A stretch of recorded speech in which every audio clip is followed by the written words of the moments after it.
How we doing, boys and girls? Good morning, good morning. No special guest is definitely too clickbaity. Oh dear, I'm sorry. I'm sorry. I'll do better next time. How are we all doing, boys and girls? Good morning. What freaky animals are we going to learn about today? Well, we'll see. We'll see. No platypuses? No, probably not. Probably not. Once you learn something, it's hard to unlearn it. So, you know, hope we're all well. Hope we're well. I'm real tired this morning. I was up, for some of you may be aware, I was up late last night. I joined Dirty Irby on his stream for an hour or so yesterday. Just chat about some goal making in general. He does his, what I believe he plans to be a weekly segment on his stream. He calls it Trade Chat. It's just a bit of a discussion with another goal maker. Yesterday it was myself. But of course, with him living on the Team America land, then it was a bit late for me, but it's fine.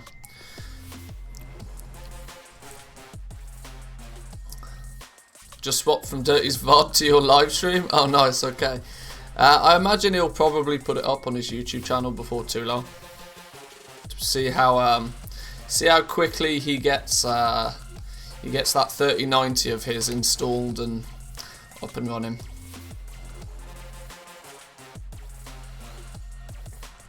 NA timing is horrendous. I know, they should sort themselves out, you know? Why do they have to do everything so late at night? It makes no sense. No sense whatsoever.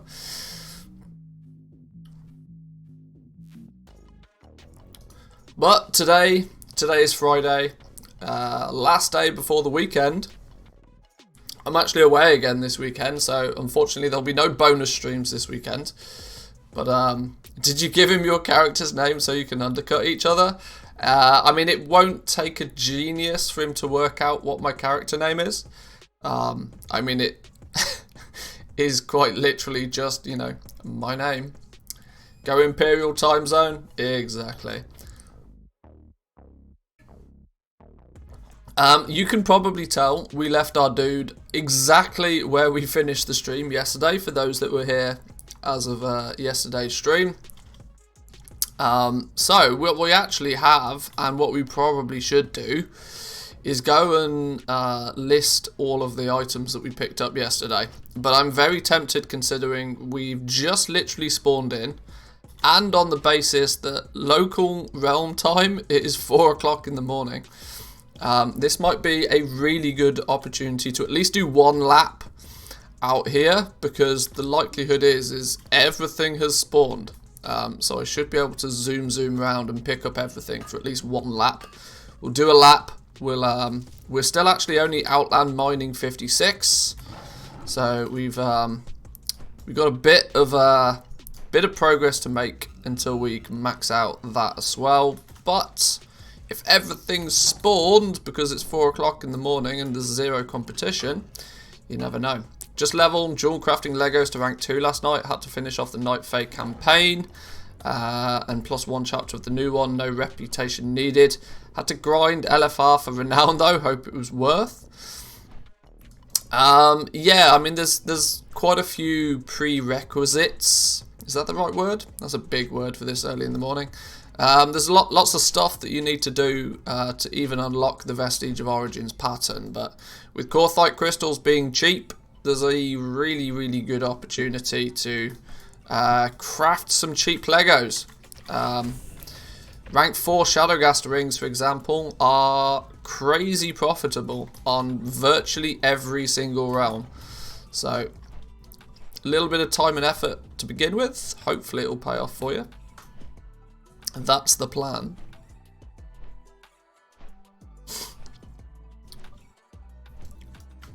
What we got here? Some Dreaming Glory. So we'll smash out a quick lap on this. We spent most of yesterday's stream farming for the fact that I couldn't really move my neck and I just wanted to do something chill on stream. But as you can see, a day or so of rest and TLC can fix any problem. So we're back to action today. Because of that, what I actually want to do is try and start putting together a more complete profile for old material stuff. One question I get pretty frequently, especially when people are considering picking up my TSM groups and operations off Patreon, is whether my groups support old world content as well, or whether it's just Shadowlands. Now obviously at the moment the answer is pretty simple, it's just Shadowlands Professions. Now whether that is a plus point or a minus point to some, I don't know, but I need to start supporting the old world stuff as well, because there's a lot of gold to be made there, and arguably it's a lot less competitive, and in many cases you could argue more beginner friendly. So you may have noticed a big pattern recently, is that I'm slightly concerned that the direction the channel's going in is way too advanced for anybody, for beginners. Now whilst that's not a bad thing, I know a lot of people like to join the stream and watch the videos because they tend to be a little bit more advanced, but it's segregating all the beginners, and I don't want to be doing that. That's not fair. So a lot of my focus recently has been on creating content and guides and information that is more beginner friendly. But we'll we'll see how well I'm doing at that soon. Next better. Thank you, Mr. Flamingo. Yes, he did his job adequately, more than adequately. He's still chilling over here. He's still chilling. He's just not had his he's not had his trip to the microwave today, so.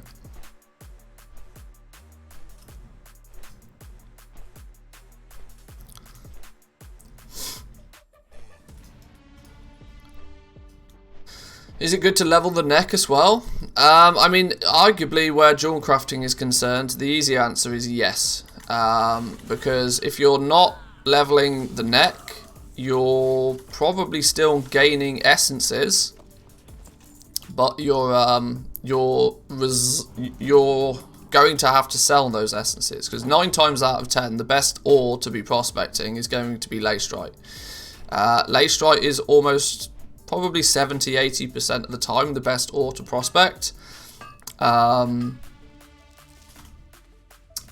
if you are prospecting ore, and you're prospecting lacestrite specifically, you're going to end up with all 4 of the essences. So, the argument there is you probably should be using those materials and putting them to good use.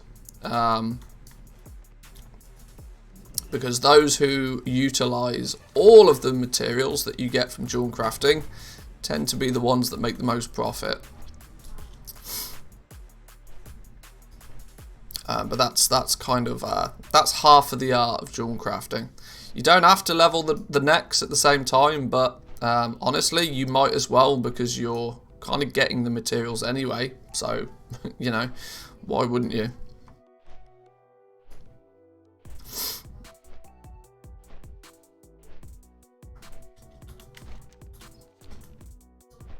Jewel crafting is a profession, though, that is very hard to offer advice on, because like I said recently with jewel crafting, there's not actually one right answer. People generally ask a question expecting there to be, you know, an answer, but most of the time with jewel crafting there just isn't. Like if you prospect ore and you sell all of the things that you get from the ore, you'll probably win.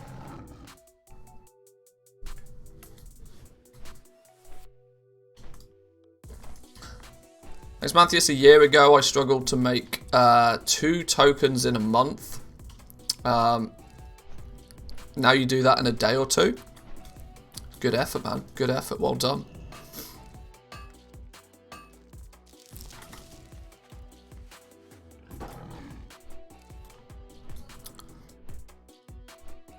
I'm glad at least somebody's learning.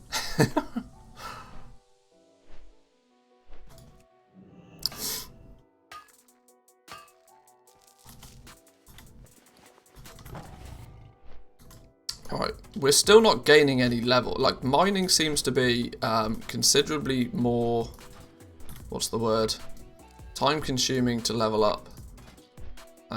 We're still only 59 out of 75, and we're very rarely gaining a skill point by mining anything. Fel iron is greyed out, so it's definitely not going to give us any skill points.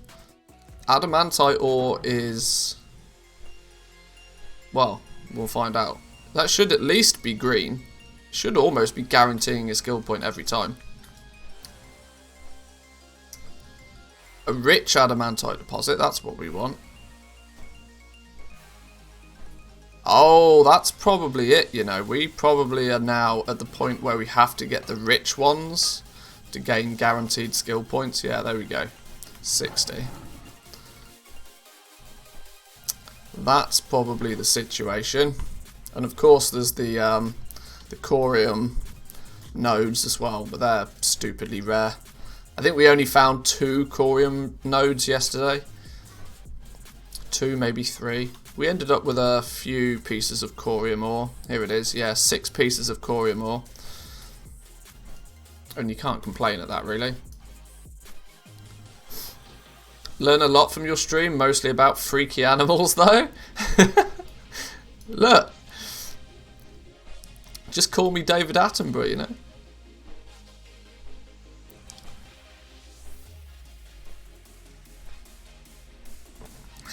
Learning's learning. It's all good. It's all good.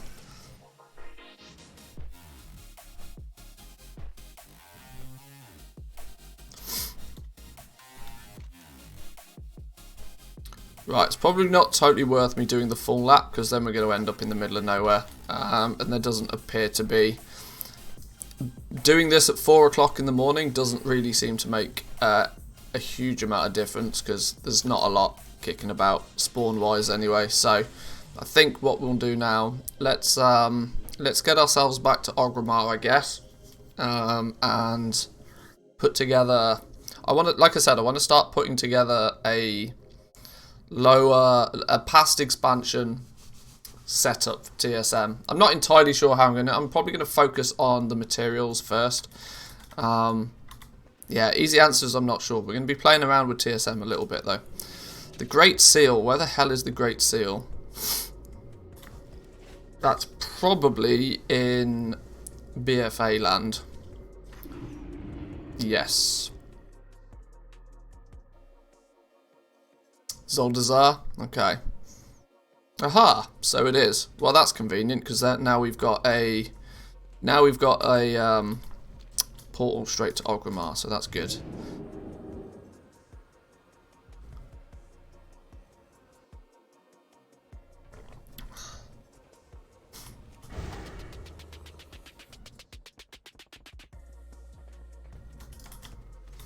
We've got some decisions to make as well with some of these bits and bobs. Do we smelt some of it up into bars, or do we just sell it as it is? I think diversifying a bit, turning some into bars at the very least, is probably smart.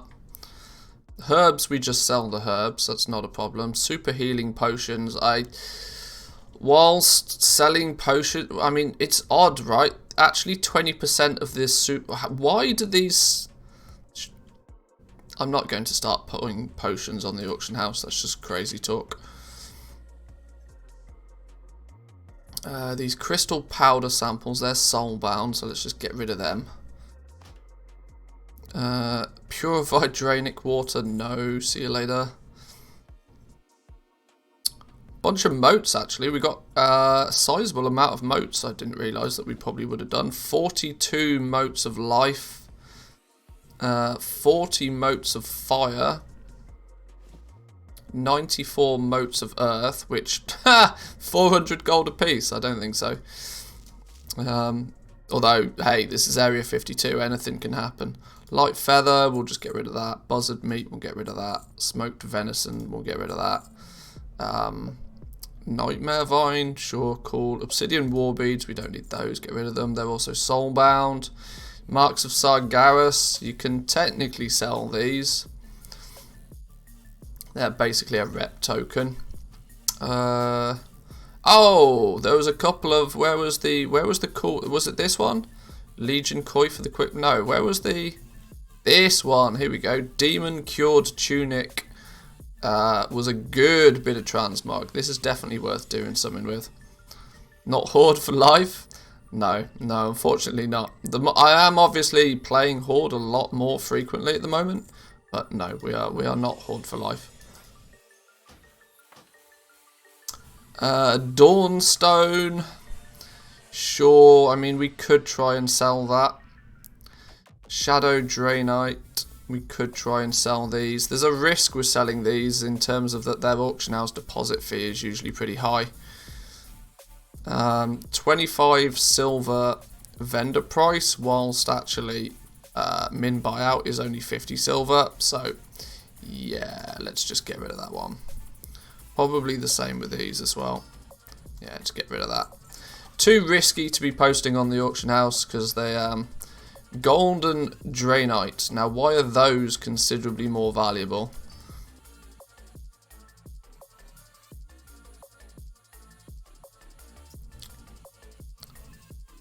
Why are some of these considerably more valuable than others? There must be some jewel crafting recipe that you use whilst leveling up that uses a couple of these, maybe, which is why they seem to have, like, the regional average market price on these is considerably higher than it was on the other ones. I don't know, maybe we'll look into that. Random bits of transmog. Do we actually want to try and sell this one? 0.01 transmog options are always a bait in my mind. Neck, bind on equipped neck.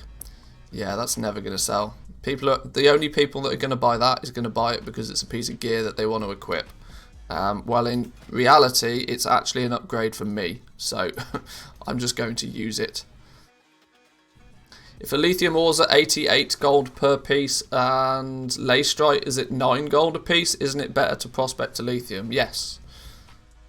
Assuming that 9 gold for lacerite is actually the going rate. If lacerite is usually 5 gold, but it's just been reset to 9 gold, then you just want to wait until lacerite goes back to its, 5 gold value. But considering I don't know your realm, I can only go by what you told me, and based on what you told me, yes, in that scenario you'd prospect a lithium. For 2 reasons. One, you'll get the same amount of essence. I mean, there's the argument that with on Tor and Mill, okay, yeah, see, on Tor and Mill, both those prices are above what you should be paying. Lithium at 88, I can also categorically tell you, if you go to the auction house and look at the quantity of lithium at 88 gold, you'll very quickly realise that it's actually 100 gold for lithium on Tor and Mill. If you check the auction house, and you'll also notice that lacerite at 9 gold a piece is on average a little bit more expensive. You should theoretically be able to pick it up for 5 to 6 gold on Tor and Mill.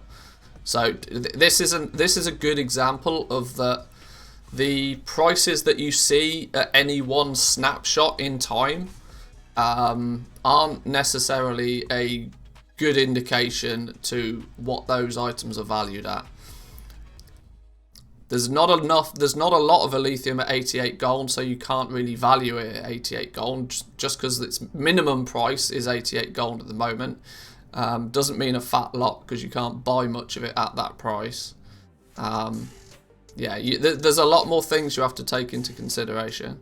I wouldn't be buying either of those, honestly, on Tor and Mill right now. You'll be way overpaying compared to what other people are doing. But Friday morning is not a good time to be buying your materials, I don't think, based on those prices. You want to be buying them at the point in the week where they're much cheaper than that.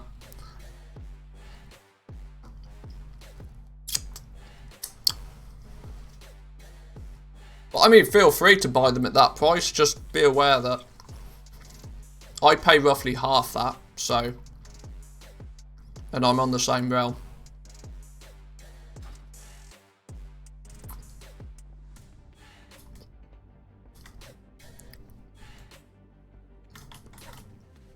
Also, the trick, long term,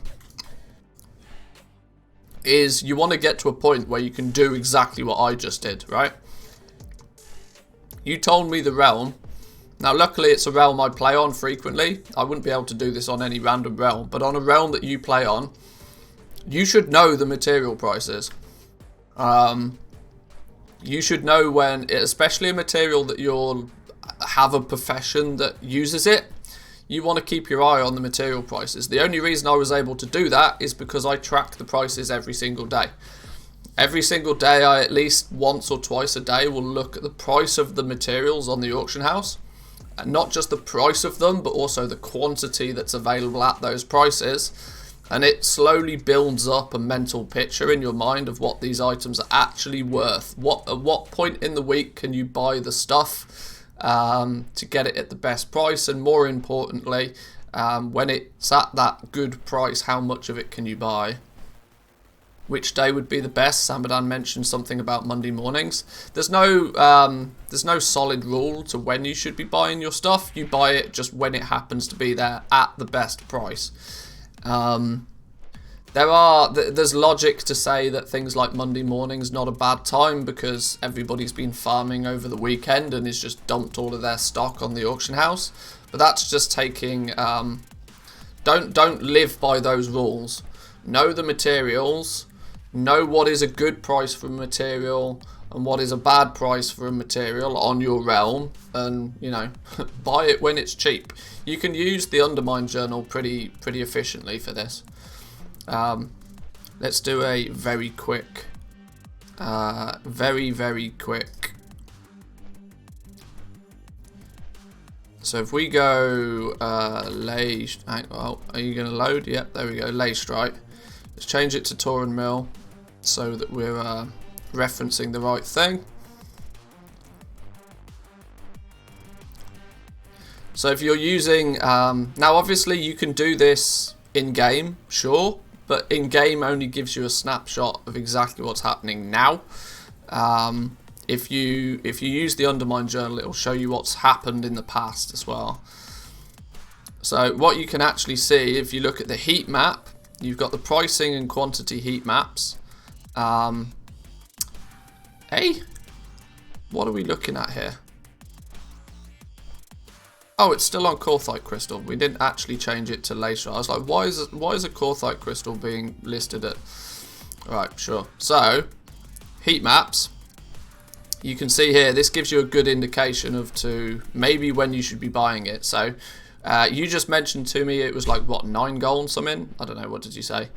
Like 9 gold, 10 a piece. So if you're looking at the auction house now and it's 9 gold, 10 a piece, you can look at the past history for the last week, and you very quickly should realise that 9 gold for Leystrite is way over the top to what you should be paying. Nearly every single day of the week you can get it for much less than that. Realistically, some of the best times, if you can get it at 6 gold and something, you're going to do pretty well. There are certain points in the week where you can get it for 6 gold and something. Now, obviously, there's a chance that at those periods there's not a huge quantity, so you've got to kind of do a bit of a compare and contrast. But 9 gold, no, you do not want to be paying 9 gold. That's in the top 10% of prices. And you can do the same for Elysium, and you can quickly work out, right, well, actually, based on the last week's worth of data, I want to buy Leystrite between 6 and 7 gold. If I can get it for less than 7 gold, that's pretty good. If I can get it for 6 gold and something, really good.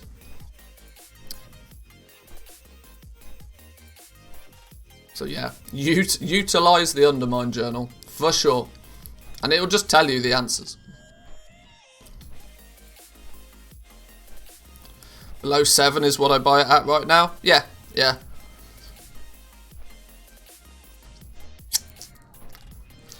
And the thing is you need to get into the habit of buying materials not when you need them, but when the price is right.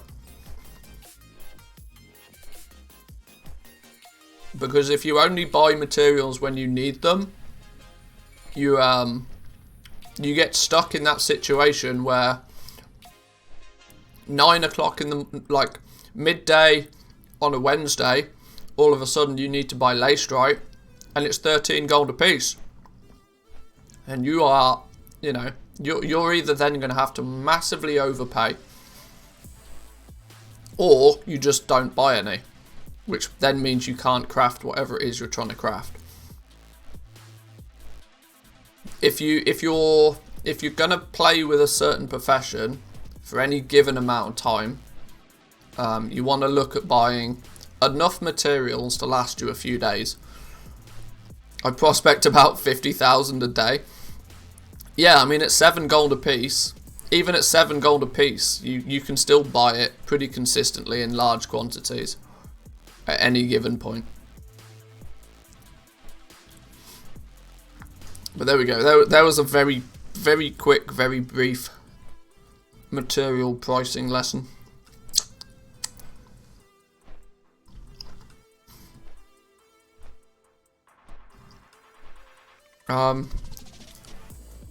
Did we sell anything yesterday? Oh, we sold our Titan steel bars, look.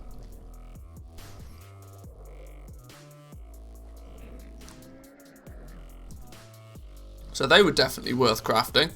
We turned some of our titanium ore into titanium bars, and then in turn into Titan steel bars. So that was pretty good. Another 8,000 gold on top of our total, with a bunch of spare stuff to still list. We'll grab that in a minute. Let's put our newly acquired items in some groups first. Can you guild transfer with a gold cap in the guild bank? Yes. Yeah, the best way to transfer the most amount of money is to do just that, yeah.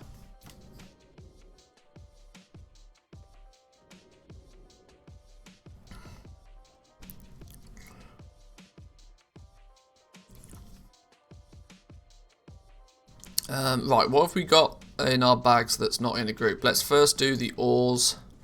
We've got adamantite ore, eternium ore, corium ore. That should be it, right? Yeah, there we go. Add those in there. Herbs, we should have a bunch of new herbs. Dreaming Glory, Fell Blossom. Fell Blossom is actually something we just want to trash, because that's a bait. That's not actually a thing, is it? Where is it? Where's the Fell Blossom? This thing. Absorb 51 damage, lasts 15 seconds. Yeah, let's just delete those. Fell Lotus, we want to put in there along with Fell Weed, Mana Thistle, Nightmare Vine, that's a herb. In you go. What are we left with? We're left with a bunch of moats. Now the question here is, we've got obviously the option of turning the moats into primals. This is another one of those situations where you probably want to try and, you know, do a bit of both. Because if you turn a, if I'm right, am I right in saying you can turn a moat into a primal, but you can't turn a primal into a moat? Isn't it a one-way transaction with primals? Well, let's find out. If we turn that into a primal, yeah, it's a one-way transaction.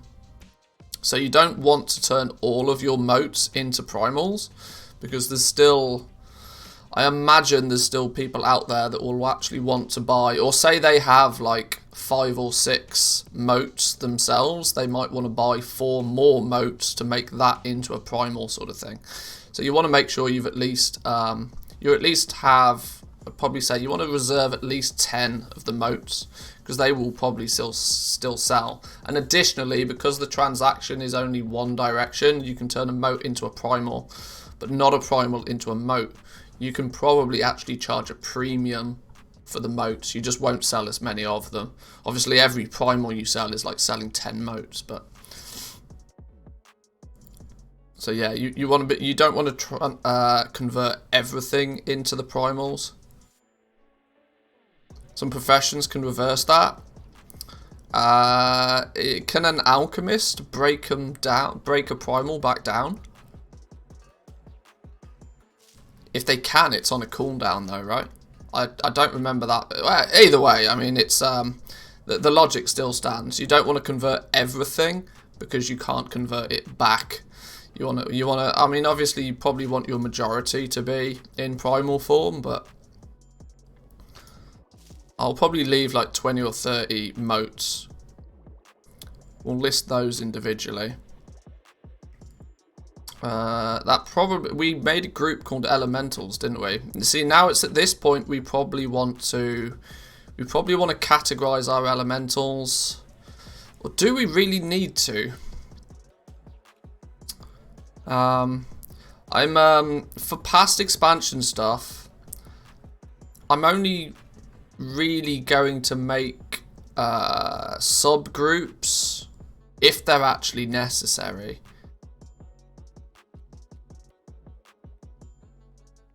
I guess having some subcategories in elementals might be helpful for if you're doing shopping scans, actually, because you might want to do a shopping scan for crystallized and eternals, and so then you see it in a list and you can then do your conversion. You might be able to spot some good deals available that way. So yeah, maybe we do want to break this down a little bit. So let's do eternals. And in the Eternals group, we'll put all of the crystallized and all of the eternal variants. We'll put all of those in one group. And then we can do the same with... We'll make another group called Primals. And we'll do the same. So we want to put the Moats and we want to put the Primals in there.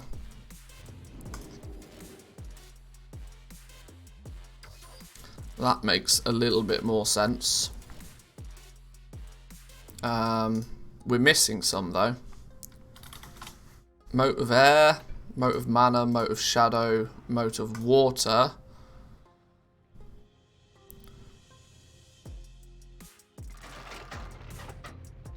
Want to go in there. So now we should have 1, 2, 3, 4, 5, 6, 7 different moats. We're missing a bunch of different primals as well then. So let's search primal. Oh, there's 2. Okay, primal air, primal mana, primal might. We probably want to put in there as well. Whilst you can't directly, primal might technically is crafted only, right? You can't pick up a prime. Is this purely crafted? I think it is. Primal nether's the one you can loot, isn't it? Which isn't what? I suppose we'll throw that in there anyway. It's probably worth knowing. Primal shadow, primal water. Is that all of them? Water, shadow. I still feel we're missing something.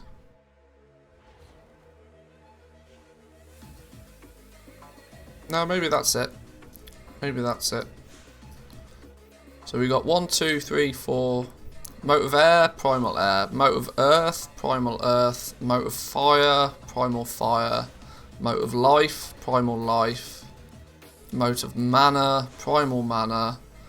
Moat of shadow, primal shadow. Moat of water, primal water. And then primal nether and primal might as well. Yeah, okay. Cool. So that's a complete group. Is the eternal group complete? I'm just using the base group to search for these things. There's lots of things that use the word eternal, but I'm pretty sure that's a complete group. Yeah, I'm going to assume that that's a complete group. People seem to be playing this morning at 500,000 in the last hour. That's not... Whoa, okay, yeah. For a Friday morning, that's not bad at all. Does TSM support rank 3 or 4 crafting with Vestige of Origins? No. It doesn't even know that the pattern exists. It doesn't even... yeah, TLDR? No. Not at all. Gathering? No. Crafting? No. Just a big no on that one.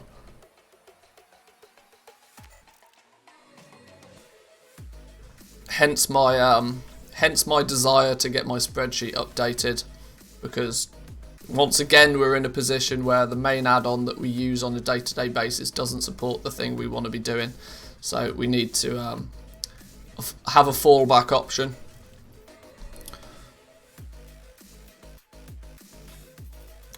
These we want to go world drop transmog. We want base item because we don't give a damn about the fact that it's got secondary things on the end of it.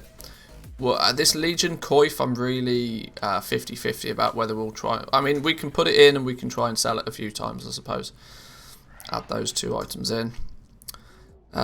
We need a couple of groups for a couple of gems are going in here. Dawnstone, Golden Draenite, and Shadow Draenite. Is there ever going to be a reason why we would subcategorize these any further? Or are we just using this as a dumping ground for all gems? I think we're just using it as a dumping ground for all gems. Cloth is going in there. I decided with cloth, even though bolts, whilst we don't really use them anymore, bolts are still, in my eyes, considered a crafted item. And due to that, I'm not going to put them in the material. Even though it is technically a material, it's an intermediate material. I think the bolts will go in a tailoring group, I think. Because they are technically a crafted thing. And in a weird way, you might even want to have certain bolts on a actual crafted operation, I think. I like to separate them by expansions also. I don't disagree. It looks neat. It looks tidy. But my question becomes, what's the purpose?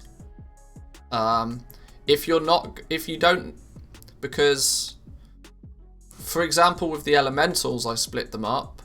And the reason I split the elementals up is because there is a probability that I might do a shopping scan for these items, and I'd want all of these items in the same shopping scan.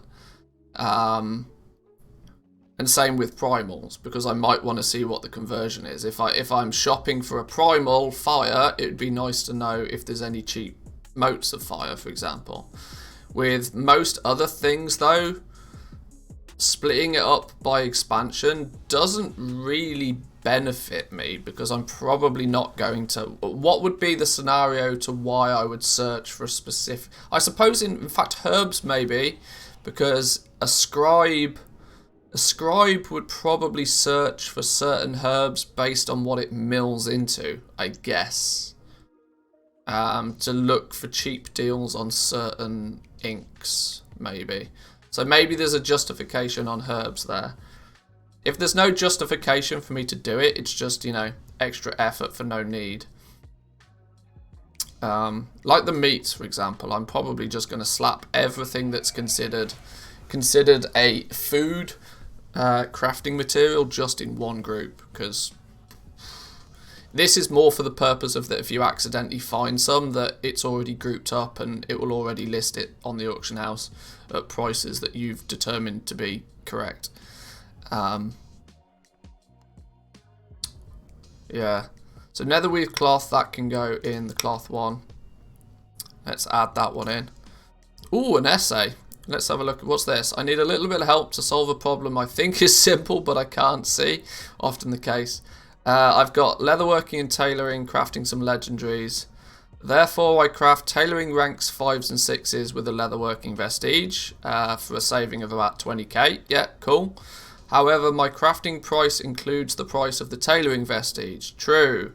I tried creating some custom sources to modify my minimum, normal, and maximum prices, but it interferes with my cancel scans. I suppose my question is, how can I modify my TSM crafting price as seen in the tooltip? Okay, well, the easy answer to that is that you can't. It's not possible. But you're on the right lines trying to make custom price sources. Now, what I don't understand is how it interferes with your cancel scans.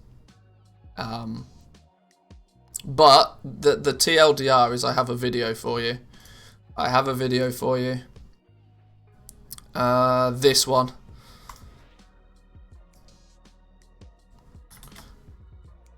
Minus the timestamp. That one.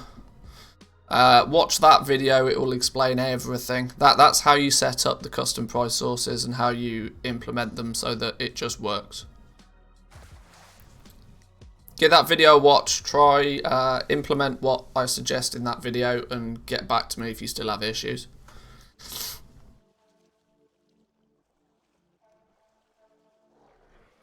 What are we going to do with these Marks of Sargeras? Maybe, because this is technically it's a world drop item and it's a rep token. Do we think we need a specific group for stuff like that? Is there really any, is there many expansions where that's a thing? I don't know. I'm going to call the group rep tokens, even though they're not technically, I mean they are, I suppose, rep tokens, but whatever.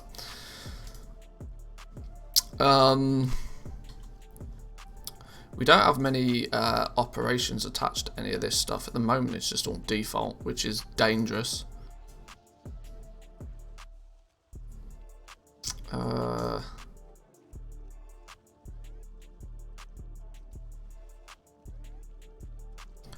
Past expansion stackables. How does past expansion stackables? That's up to 200. Maybe we want past expansion.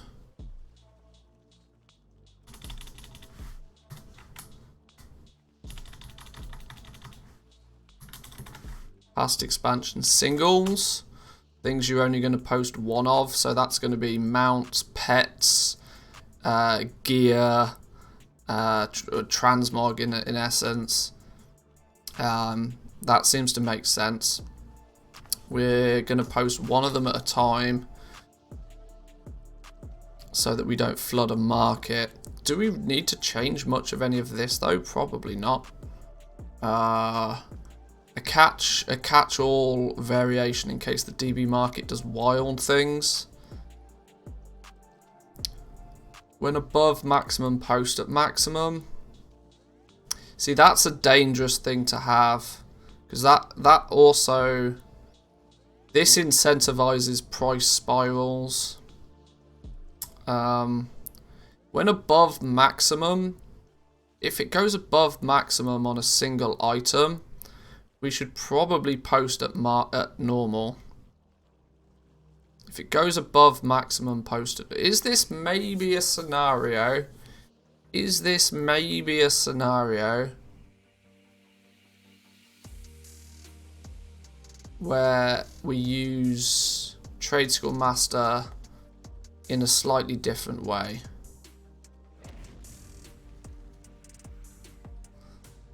What I'm trying to think about here is whether I could actually switch maximum and normal price around. So I have my maximum price be 95% of the DB market price, but my normal price be 200% of DB market price. That is definitely going to incentivize price spirals though. If it goes above maximum, I want to post at normal for these things.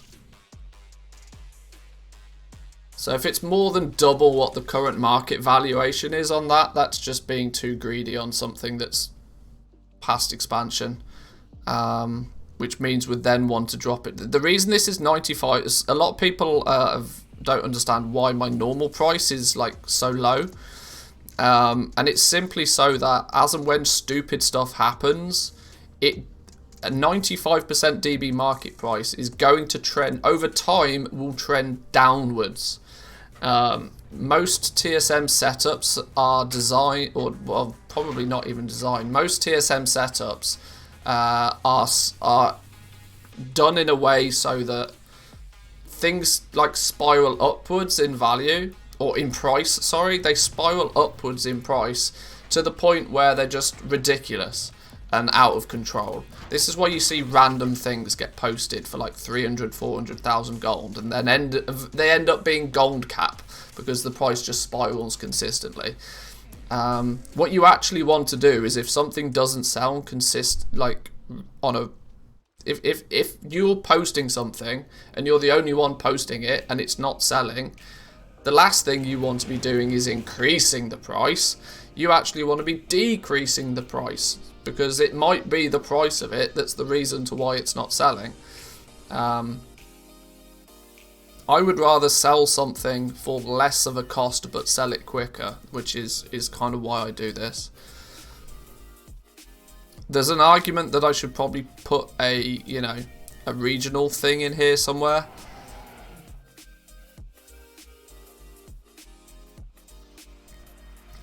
I think it's all good. I don't think we need to worry about that too much. Right, let's. That means mounts. We're going to post them based on that. I'll probably switch these up a little bit at some point, but patterns, it's the same. Your operations really don't have to be that complicated. The rep token stuff, though, we probably consider it a stackable.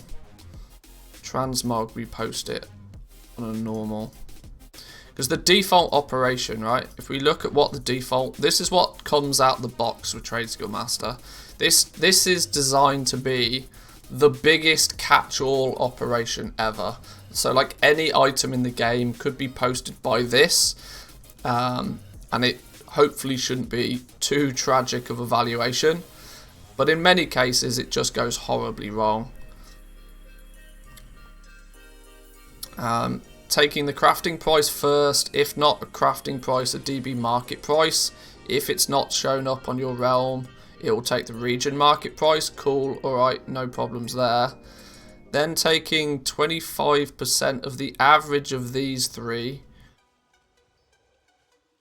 or 1.5 times the vendor sell price. So realistically, because this is a check, it's going to revert to this almost 99% of the time. And this is a max 1.5 times. Okay, yeah. I've never really looked at the default operation in that much detail. Yeah, see, this is where the problem starts to kick in. Is that it's normal pricing. It's normal pricing, basing, like you're doubling market prices as normal values, which is why things spiral out of control. And it'll undercut up to like 5 times, yeah. Yeah, this is why price spirals happen. So we want to avoid using that. I mean, I actually recommend deleting the default operation, because it's just too broad of a net. It's just trying to catch too many things to the point where it isn't really that useful. Right, is that everything in our group though now? That's all of our, everything in our bags that we can sell is now grouped up, which is kind of cool. Everything's got a little bit of a simple operation on for posting. Of course, the Shadowlands Professions is just my basic import from my Patreon, but of course we're not quite there yet, so we're working on past expansion stuff. Sell everything by stacks of 200, because they're materials, there's no reason to post them any other way. That's cool. Right, let's get that stuff on the auction house then. Actually, with that all set up, we can collect what we sold over the last day or so. And more importantly, gather up everything that we haven't sold. Oh no, I'm out of coffee. This is tragic.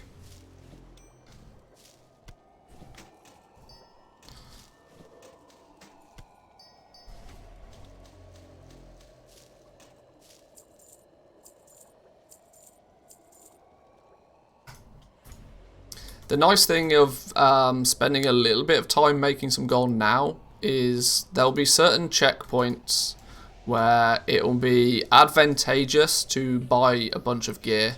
I think when we hit level 50, We're probably going to be quite behind on item level. Buying some item level 87 pieces when we hit level 48, 49, 50 might not be a bad idea. And of course, when we hit level 60, we probably are going to want to buy an item level 200 set of gear as well, which could cost a fair amount. So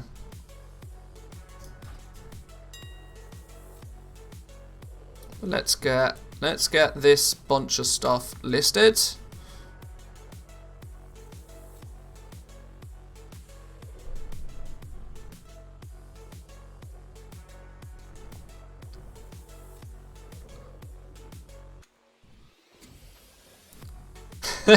Just buy a 230 set, done deal. Yeah. Make somebody rich and somebody very happy.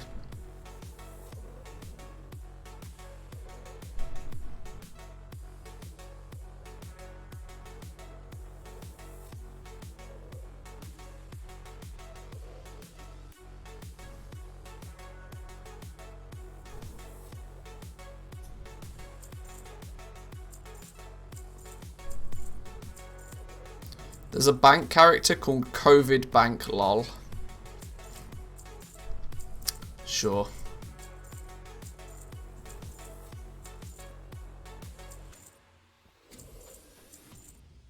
Don't get those people. They think it's logical that you can skip normal raiding in the gear process. Crazy, right?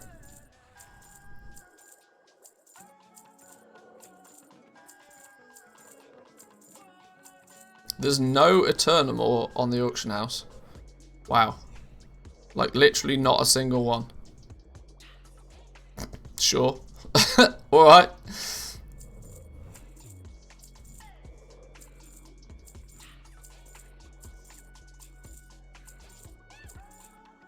Alright, there we go. We've still got a few spare things kicking about because we've got it set so that we only post a stack of 200 at a time.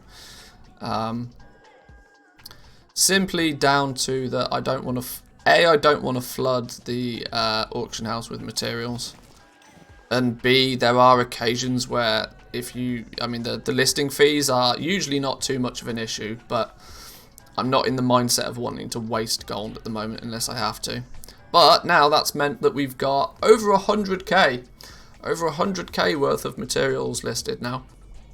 Okay, they are slightly misrepresented by the fact there's a 35,000 gold piece of transmog item here, so that's definitely boosting this number more than it should be. The chance of that selling is remarkably slim. If it does, cool, but I don't expect it to. Excluding transmog, what have we got that's in the transmog group? Okay, we've got actually a fair amount of the value there is stupid little... See, this is why I don't like transmog. It's a really false... it gives you a false sense of security. Because actually, if I take the value of all of these combined, that's about 50k. So actually, this listed is nowhere near 100k worth of materials listed. This is probably closer to 50k worth of actual materials. It's just stupid transmog, but sure. If it sells, great, excellent, but I don't expect any of it to sell. Alright then, so what I now want to do is actually fill out my TSM materials a little bit more. Now that we've got a little bit of gold available to us, it might not be a bad time to actually start looking at buying a few things and flipping a few materials as and when sort of like the price is right.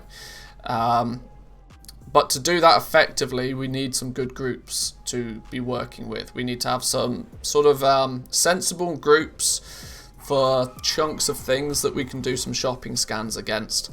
So we're going to start doing that a little bit. We're probably going to work expansion by expansion. Now I've probably got... We've seen already that I might actually have... most of it already.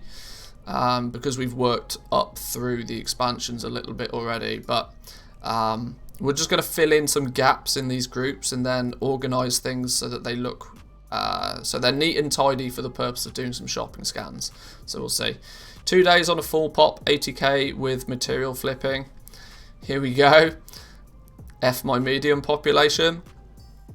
It's, yeah, material flipping, especially low-level material flipping, is obviously going to be more lucrative on the bigger the realm that you play on, because there's just a greater chance that those materials are going to sell to somebody that wants them. If you're on a realm where there's hardly any people, doesn't take a genius to work out, you're probably going to get hardly any sales. So just watch the video, feel comforted by the fact that I'd done the same thing. However, I noticed my TSM crafting just shows dash dash dash for the profit, so I expect I have a different issue. Yes, in that case you probably do have a different issue. That's an indication that TSM doesn't know what the crafting price is for the item. Are you selling on a different account to where you're crafting? If you are, that's probably where your problem lies. That the second account just doesn't know the correct crafting price in the first place. Probably not got anything to do with the custom price sources. But I'm going to go grab a drink real quickly. My coffee's disappeared. I'm going to go grab a drink and then we'll finish putting together some of these groups and maybe look at doing some shopping scans and spending a little bit of this gold that we've made so far on hopefully some smart and wise investments. So I'll be back in 2 minutes, boys and girls.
Alrighty.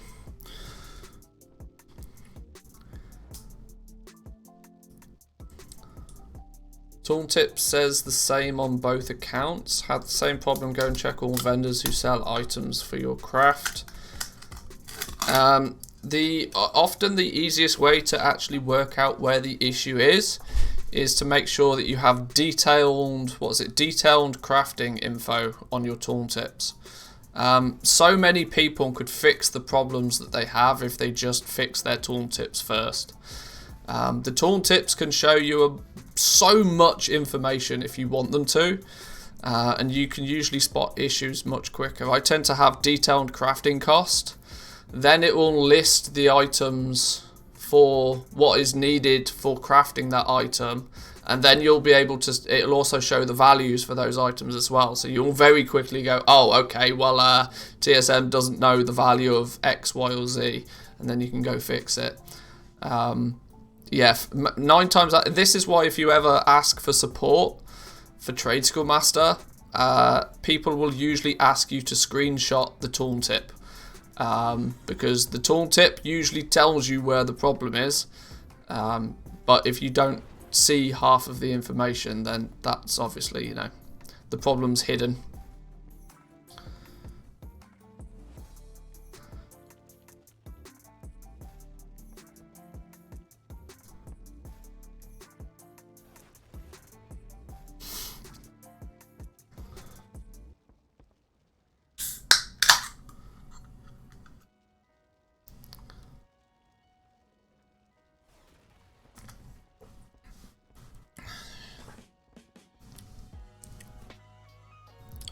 Sometimes I get the profit -- when I hover over the items in the crafting window, but not when I hover over the actual crafted item. Yeah, this is also something to note, that the through the crafting window, the tooltips you get from the crafting window are what are considered dummy tooltips. They're not related to an actual product. So the safest way to see the tooltip of an actual item, because these are hypothetical items through here, what you either want to do is the tooltip of the actual item in your bags, or the tooltip of an item from the groups. A lot of the time the tooltips that you see here are kind of like false tooltips. They're just dummy tooltips to show you what's going on in here. Especially when you hover over things in the crafting queue. The tooltips you get there are just completely fake. Ignore them. It's not very... this is another one of the sort of the difficulties of Trade School Master, that it's just something you need to learn. So, heard a can open. Did Dirty give you some of his beer? No, not at 11 o'clock in the morning. No, it's just it's some orange sort of. I'll tell you what, I can just show you, can't I? Because I'm on camera. Haha! It is San Pellegrino, I think is how you say it. Just some orange thing. It's quite nice. Or is it blood orange? I don't know. Whatever. Some Italian thing.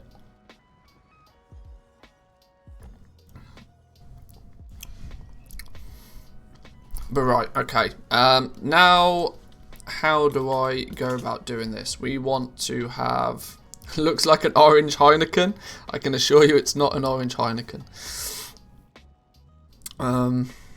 Do I want to take this material by material and just check I've got everything from an expansion level? Or do I just want to... I don't know how I want to do this. I might need to call on the assistance of Wowhead to do this a little bit more effectively. If we go to Wowhead and we go to, can we use the database here? Items, trade goods, cloth. Can we build some groups from here? We can maybe then, how do we wanna do this? Because there's probably a bunch of shit in here that we don't care about. Or do I just use this for reference? Because if you just do this, you can see that there's all of the bolts and all of that sort of stuff. I don't want the bolts, I just want all the regular cloth. We can do it, can we do it by level? No, that still doesn't categorize things correctly. Is there, I don't know, there's probably not. There's probably not a sensible way to do this, but...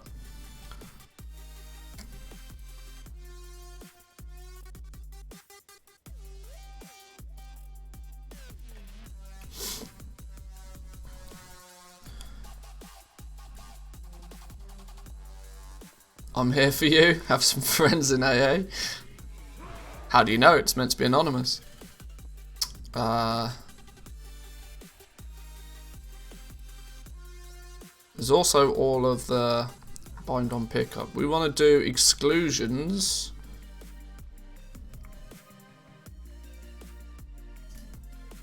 How do I... Okay, I'm overthinking this. I'm making this way too complicated. Maybe I do it by profession, actually. In fact, maybe I should... Oh, I don't know. I'm way overthinking this. Can I just go search base item cloth? No, because that's going to show me ridiculous amounts of stuff. Alright, well, we can put all the bolts in a group. I know I said I wasn't going to do this, but I guess I am. Temporarily, at least. We can always move them. So let's go bolt of something.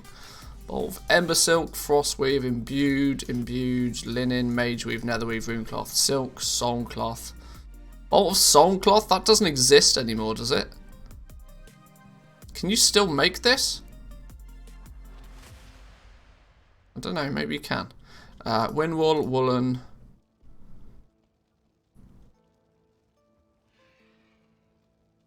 So we want all of those in bolts.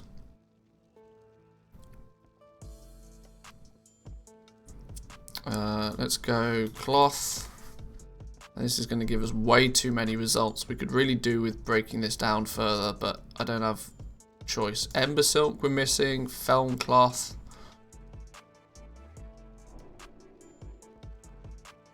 Moon cloth. Light weave cloth. I forgot that existed.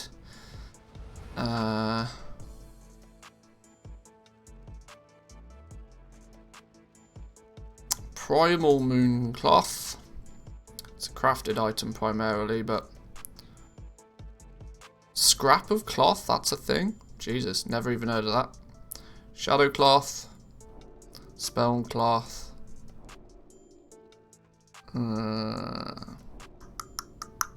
Windwall cloth. Those in there. That should be our cloth group. Maybe. I've got no way of verifying that these groups are quote unquote complete.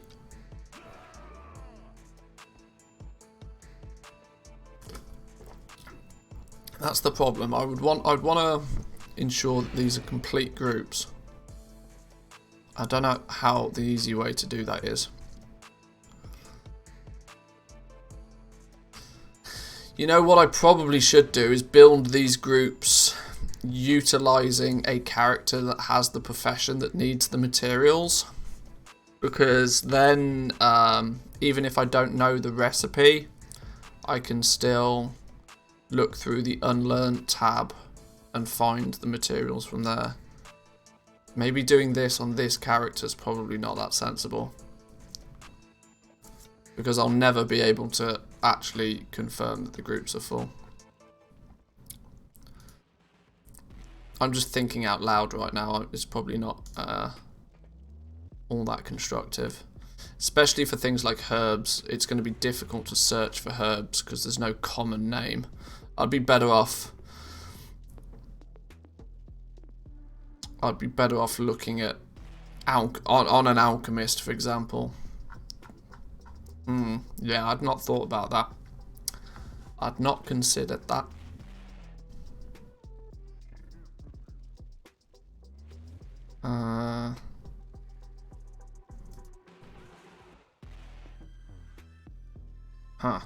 Maybe I'm going to have to make these groups. Maybe, yeah, I think I'm going to have to make these groups on something else. That's annoying.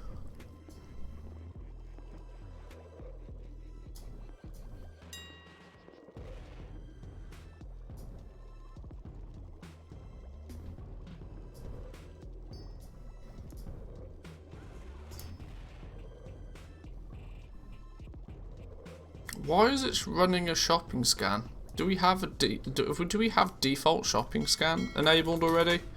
We probably do, don't we? Oh, we do. We do. What is this? Crafting before market. Did I make this? Where did this come from?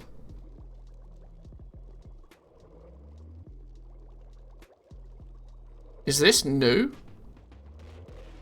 It's attached to my inks group and my Shadowgast ingot group. That's a shopping operation. What?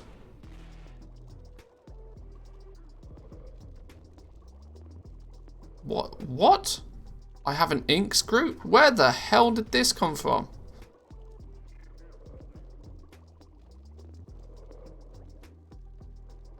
I didn't even know I had an inks group.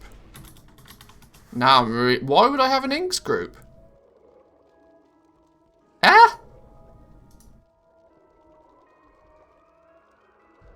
You're what now? Do I have some weird and wacky thing attached to inscription inks in my, No, I shouldn't do. Hey, where the... I'm so confused. Shadowlands Materials Inks. Oh! Haha! That's not meant to be there. That's sneakied its way in on the Patreon profile. That's not meant to be there. I have no idea where that's come from. I didn't set that up. Or maybe I did a long time ago. Haha, well, you learned something new. Nobody had ever told me about that one. Maybe nobody noticed.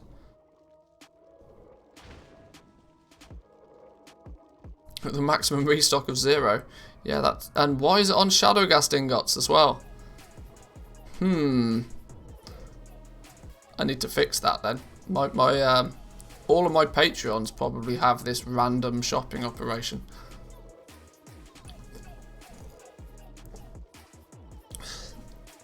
I think your wife is messing with your TSM when you sleep.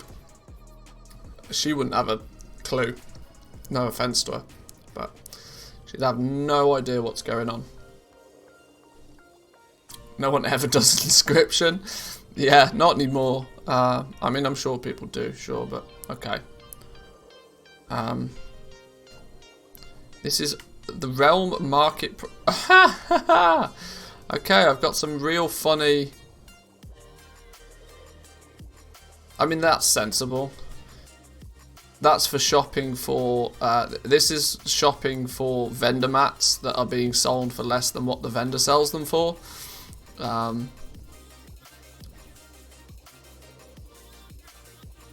Don't have such a thing in my shopping operations.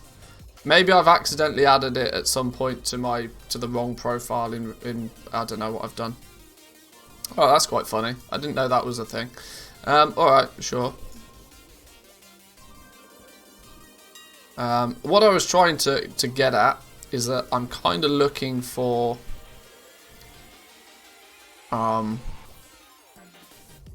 I want to start looking for things like flipping opportunities.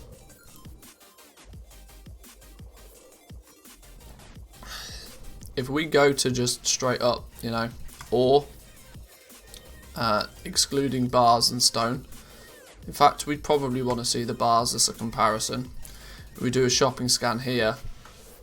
A real simple reflip is like if you just buy stuff when it's cheap. I mean, it seems dumb, right? But buy stuff when it's cheap and sell it back out is the fundamental of flipping.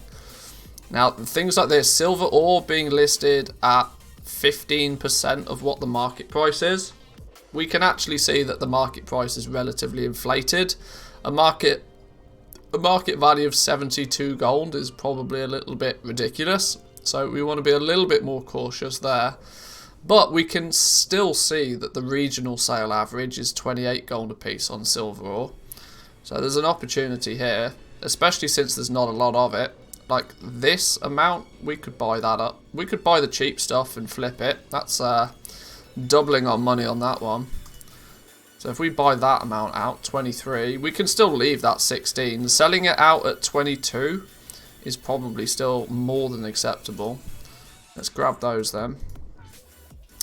Iron ore, we historically know, have we sold some of this? We've sold some iron ore. We've sold 160 iron ore for an average of 11 gold a piece quite recently. So we're comfortable in knowing that we can sell it out for that again. So these low B stacks here, we don't want to buy too much. We sold 164. We don't want to buy the world, but we want to buy enough so that, you know, we can sell it back out. We could take this and we could relist it at this value here and probably be alright. This probably means we need to tweak our auctioning operation for these. I just delete all shopping operations, no offense, but I just don't trust them. I rarely use shopping operations, I'm going to be honest. But for something like this, for some past expansion flipping, they're somewhat helpful. But you've still got to, you know, you've still got to put your brain in gear when using them.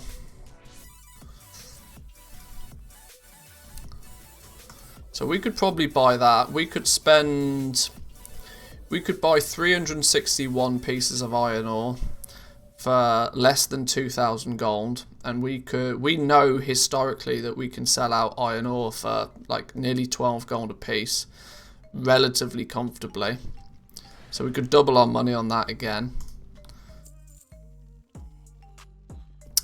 Silver ore is still showing cheap. Gold ore, there's only a few pieces that have had a sizable undercut there. Gold ore's another one. We've not actually sold any gold ore ourselves. We've got some being listed here. Our min price is 14 gold for the gold ore. That's what we want to be listing it at. Buying this at 7 is probably not a bad idea. I'm just wondering whether we hoover up all of this. No, we'll buy just the cheap stuff. We don't need to, we can let this other sort of medium price stuff disappear. We'll buy the cheap stuff out. Copper bars. Now somebody's gone and taken the time and the effort to smelt copper ore into copper bars. Now what we can see is somebody's done this at a ridiculous scale. 6,500 copper bars. Genuinely can't understand why somebody's got that much time on their hands to smelt 6,500 copper bars, but sure. So that's a price wall, right? That's not going anywhere anytime soon. But region-wide, a copper bar sells for 5 gold 77 comfortably. We've actually sold a bunch of copper bars for as much as 18 gold a piece quite recently as well. But it's true to say that maybe we can snatch up some of these cheap ones right now because they're cheap because of this price wall. We don't need to buy too many. We'll buy the real cheap ones just so that we've got some in stock. We probably don't want to keep more than a stack's worth of stuff, but that's relatively cheap. We can flip those.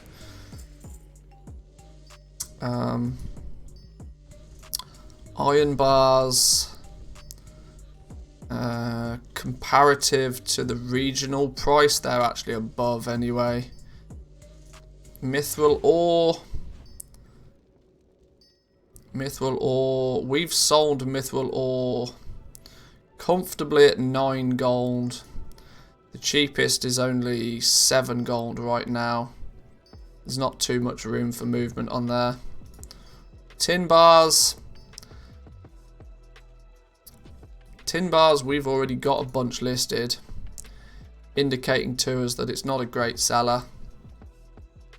Although there's only 21 of these are going to be cheaper for us to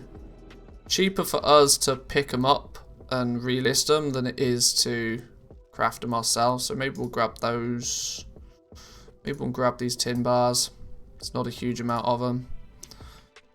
Once again, we'll easily double our money on those. We're just going for or at least attempting to get the, you know, guaranteed easy flips without paying too much. Copper ore at 2 gold a piece. This is something else that we've sold it for 4 gold a piece. Spending 3 gold to sell it out for 4 gold, probably not too interested in that.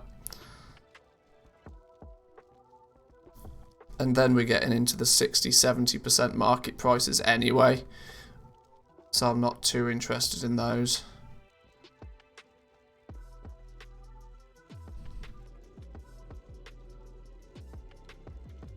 Alright then, let's grab those. What we do need to do now though is make some adjustments to our auctioning operation for stackables to take into consideration our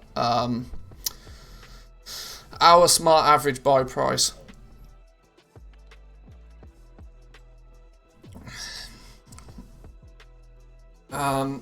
Although we don't actually necessarily need to, I suppose, if we're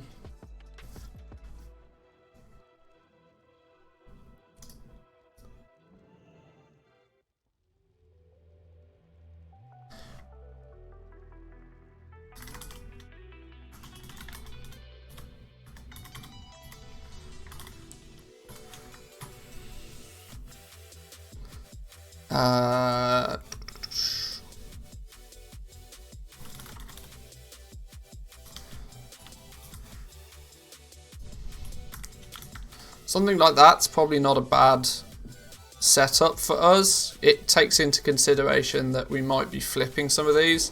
So if we've bought some of them, if we absolutely have to, we'll sell them out cheaper than what we bought them for. Maybe because the price has, you know, fluctuated a bit.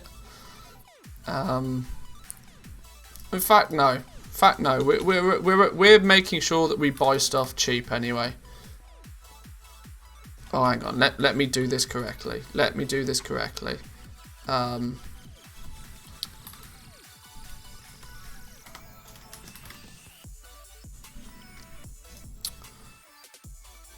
So we'll never sell it for less than what we paid for it, for as long as we still have it.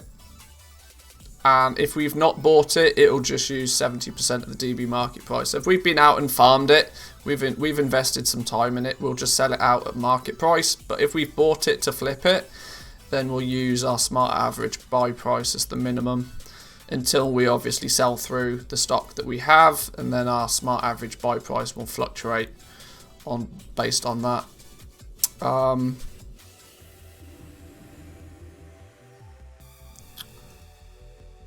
Which means we probably then want to implement that somewhere in our normal price as well. Just on the...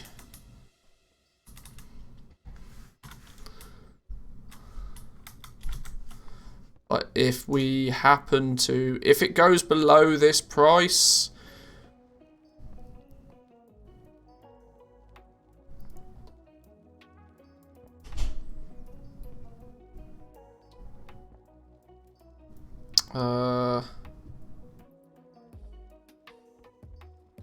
goes below that price, we probably want to post it at whatever is the smallest of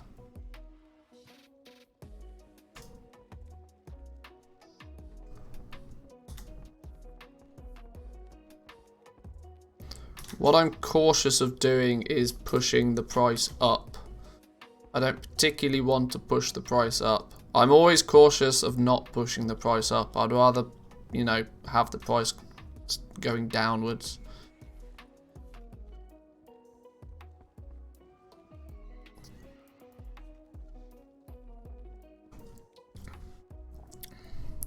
This isn't going to work very well because it's there's an argument between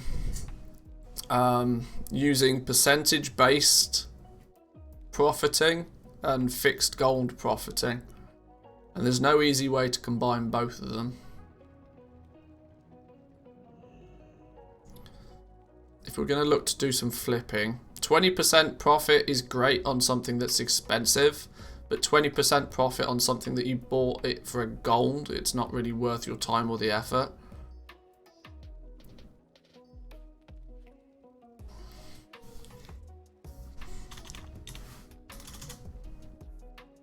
We're in the game of doubling our money though, aren't we? If we're going to be buying stuff, we're looking to buy stuff so that we double our money.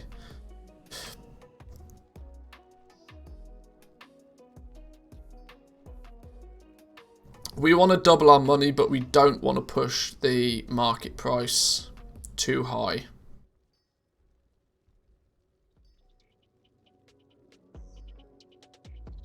We want to undercut, and we want to be competitive with our undercuts. If it goes too cheap, we want to just post it at double our money, or 95% of the market price, whichever's the smaller. And we'll undercut everything under 200% of the DB market price to allow for fluctuations.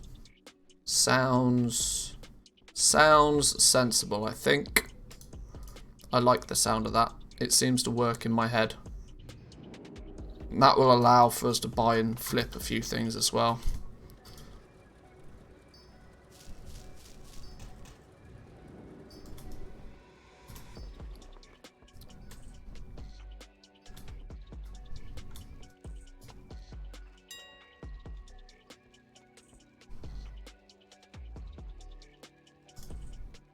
Now let's get those relisted.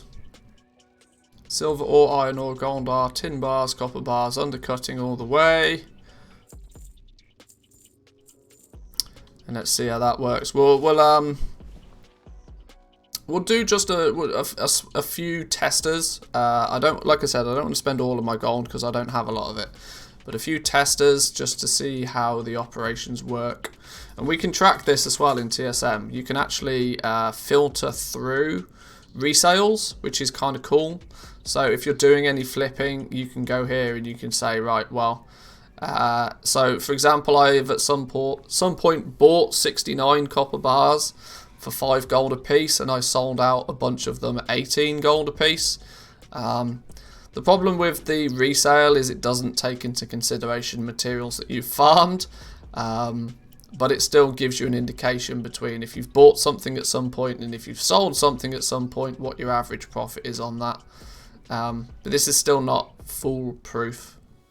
We've resold 200 items and we've made 2,000 gold off reselling stuff. Like we bought one, see for example, we bought a random piece of gear. This was probably on a vendor shuffle, I'd imagine. Yeah, the vendor price was 37 gold. We bought it for 36. Totally dumb, totally silly, but we did make 2 gold off it. Let's, I suppose, do a quick vendor search just in case. You never know.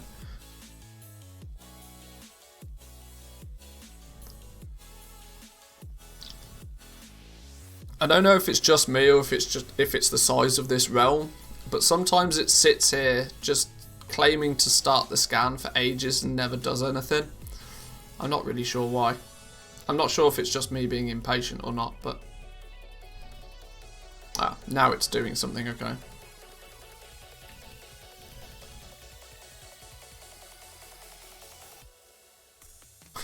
There's loads of stuff. Alright, sure. Warborn Veterans Contract. We can buy them for a gold a piece. They sell for 2 gold 50 a piece. Alright, sure. Nether Vortex. We buy them for gold. They vendor for 2. Sure. Now we're into random bits of gear. We can buy it for 50 gold. It sells for more. All of this, we can just buy all of these and then take them all straight to a vendor. Porous rock candy. This is one of the new recipes. Apparently it vendors for 2 gold 37. Sure.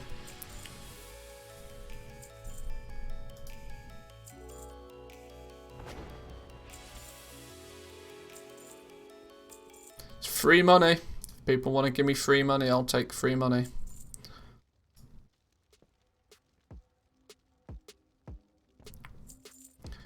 What's this? Shadowy shank. Vendors for 6.25. People are selling it for 6. 25 copper. Boom. It seems totally silly. Actually bonkers, but... Never understood why people post below vendor. It's usually because they don't know. You got to remember, not everybody is using an auction house add-on. If If you're not using an auction house add-on, it's never going to tell you. You might not even know what the vendor value is of that item. All of these items though, we take all of this. I don't know how much we spent there, but we can take it all, give it straight to a vendor, and it's GG. Oh, you can only carry one of these things at once, okay. But tooltip, I mean, you're assuming people look at tooltips.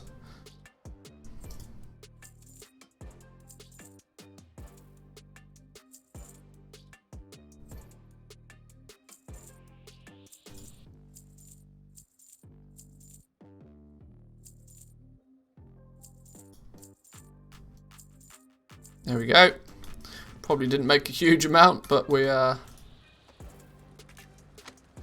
god, these stupid Porous candy ones. I got to do these one at a time.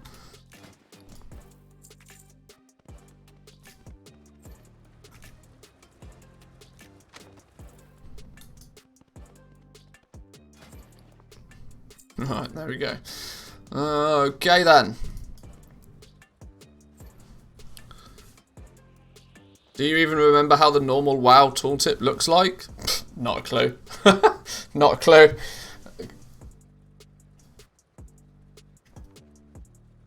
It's probably been 10 years since I've looked at the default tooltip. I can't imagine there's a lot of information on it. Alright then, so we've done a little bit of flipping, posted a little bit of stuff. We've not actually done a huge amount for this character so far.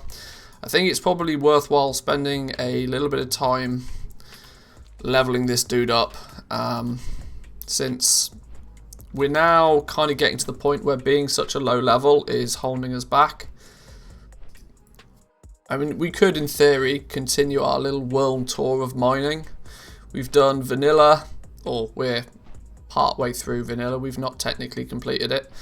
Vanilla, Outland, Northrend. We haven't done Cataclysm yet, actually. But we could continue our little world tour if we wanted to. But I think it's going to be better for me to get some levels under my belt for this dude. We're now starting to get a bit of gold. We've got that starting capital.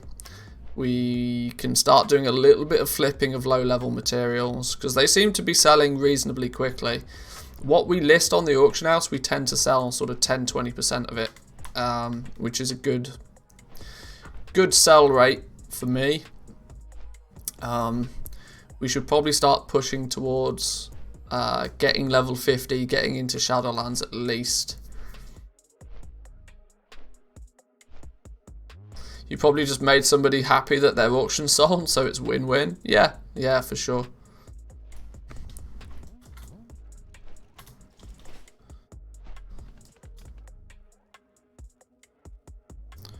Right then, let's get a few more levels under our belt. We need to do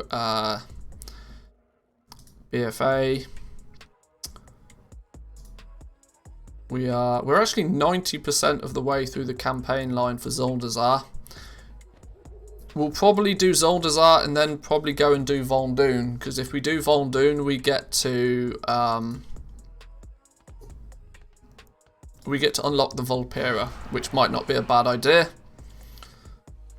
If we're gonna have to level through BFA anyway, we might as well get something out of it as well at the same time.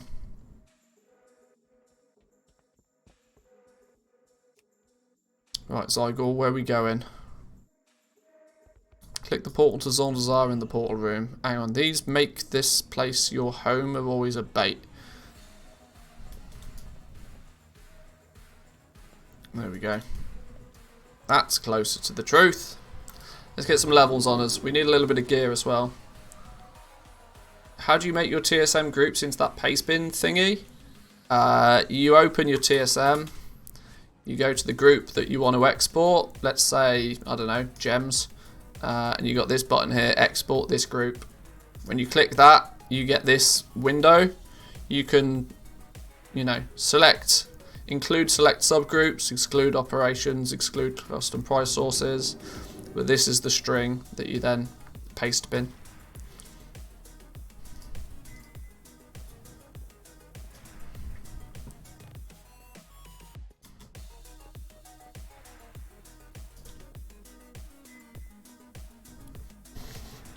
Have we got PvP mode on? We do. Enlisted, we still only gain 10%.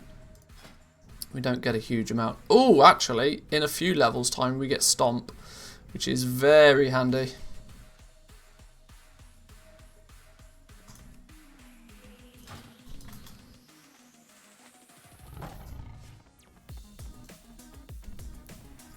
Hashtag free level 10s. Yeah, exactly.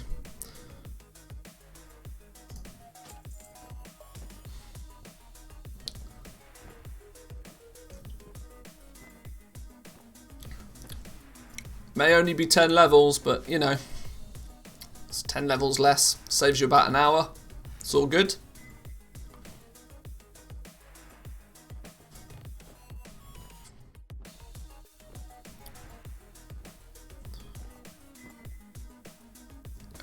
How to add items in your groups if you had IDs. It's the same thing. You just you open TSM, you go to your groups. This time though, you import group, and then you can import the code in here.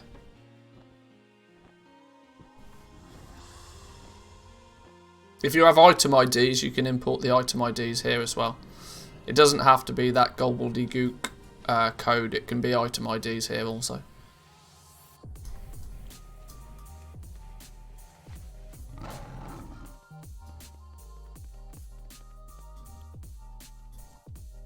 A monolite deposit.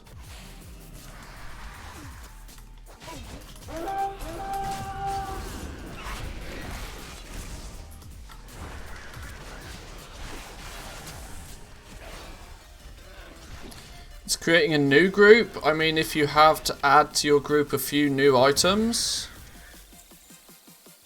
well then if it makes a new group, you just drag and drop them from that group into the group that you want them to go into.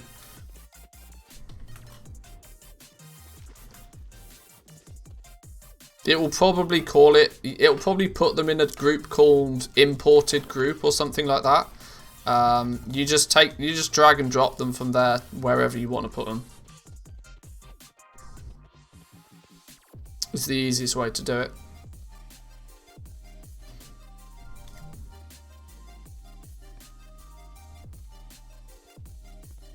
Then just delete the option it was previous. Yeah, you just get rid of the imported group once you've moved everything out of it.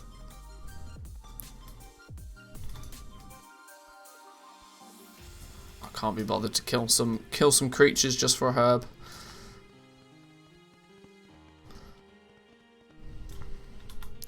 What are we doing? We're placing a bomb. Sure we are. Okay.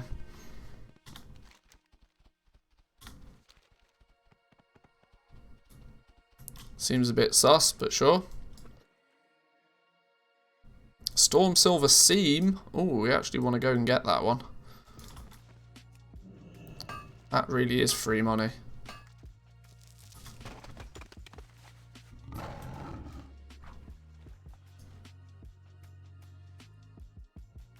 There it is, look.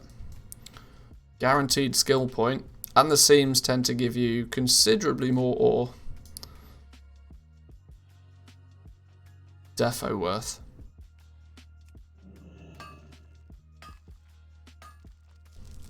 Oh, 4. Okay. Maybe not huge amounts more, but more nonetheless.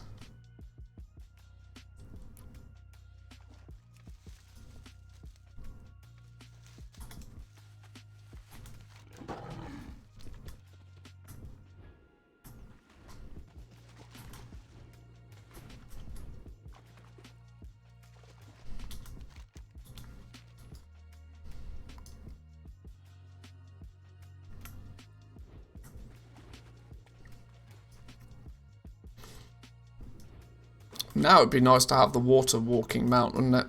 I suppose that's not even a thing anymore, is it? You got the silly inflatable shoes or something you have to equip now. That, in theory, I could just buy.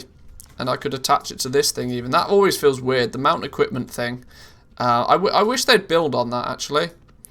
The whole mount equipment thing. It's another example of a system that they half-heartedly implemented and then just basically You know, they went by the theory of having, oh, we'll have grand things for this, we'll add new things all the time and whatever, and then they just ignored it completely.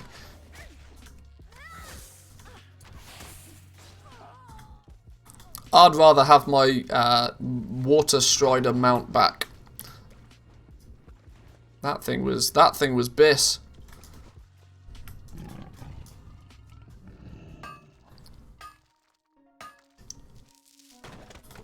Obviously not on this account, but you know, under normal circumstances.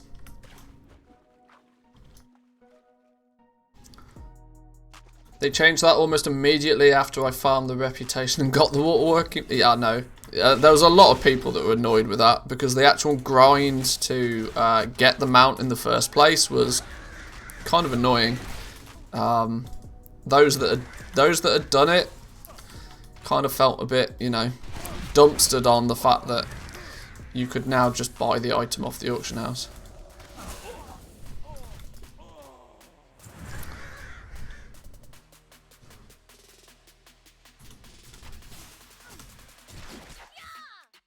TSM had an option previously, you could import items to your groups, now you can only create new groups with imported IDs. Okay. But now that everything's drag and drop, it really doesn't matter. Like, managing your groups now is way more simplistic than what it used to be. Way more simplistic. Honestly, managing your groups in the past with Tradesco Master used to be a nightmare. But it's way simpler now.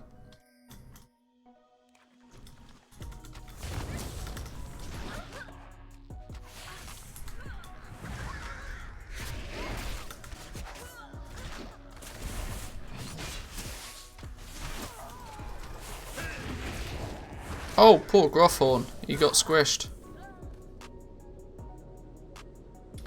The only thing that annoys me is that now you need to go there and buy the equipment from the vendor, but you can't have more than one of the items. Yeah, I know.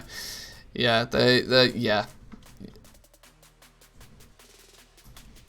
Selling those mount water walking things for 5k. They're good money makers. Like, if you can be bothered to craft them and list them, they're good money makers, yeah. Because people still want it.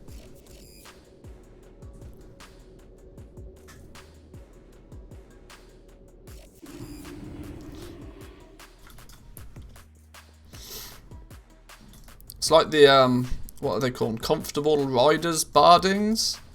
Is that the one? The one that prevents you from being dazed? Basically turns your class into a tank.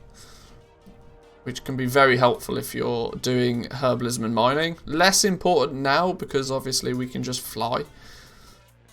But not getting dazed by being hit by mobs was very, very handy for farmers.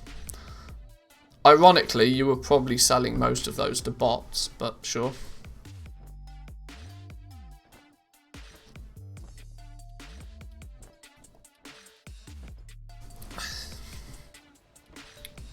Cheeky 2000% profit. I'll take it.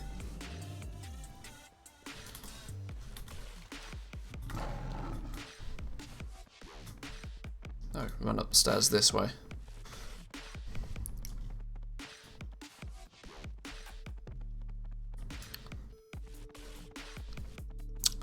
Coco, how we doing? Welcome, welcome. Good to see you all. Good to see you and all, obviously. Oh, you can ride these Brutosaurs. I didn't know that. Oh, well, apparently not him. He's disappeared.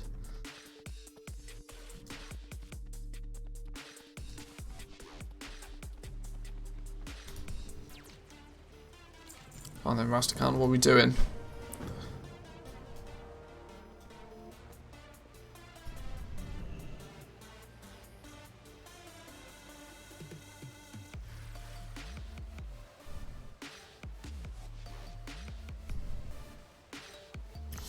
Saw your face yesterday evening in a recommended channel on front page. Hey? What?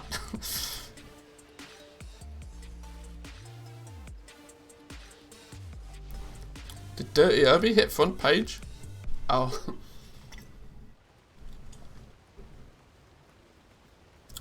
Not sure what it was, didn't click. Yeah, I was on Dirty Herbie's stream yesterday, doing his trade chat thing.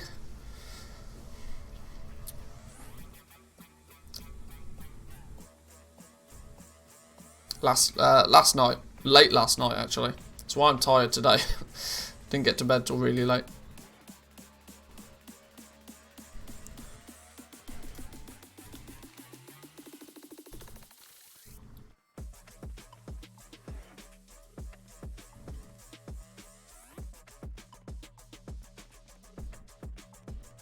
Do I need to be doing anything with this? We literally just ride with them. Alright, cool.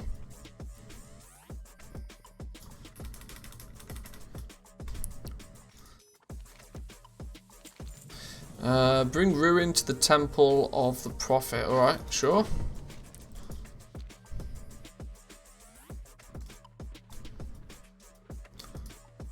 Alright, time to pew pew.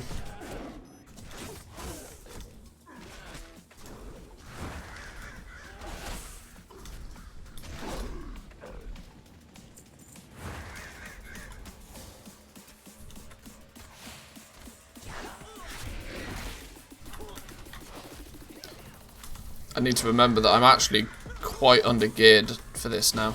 Now that we've gained a few levels by farming rather than actually questing and doing dungeons, my gear is actually terrible.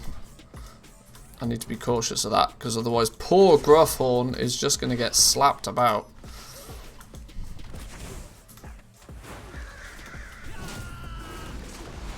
Like that. Oh, and my heal still doesn't affect him either. Yeah, that's bad news.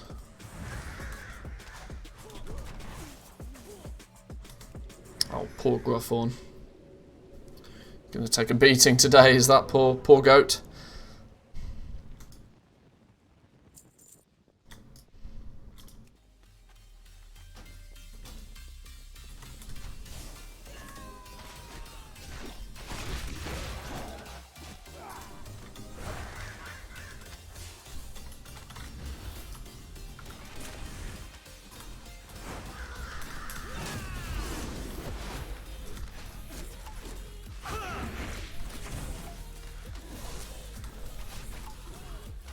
What are we going to do with these catapults? Oh, we can just break these down. Okay, they're not too crucial. Already on the phone to Petter. Alright, sure. Report me for being a terrible, terrible hunter. It's fine. I'll take it.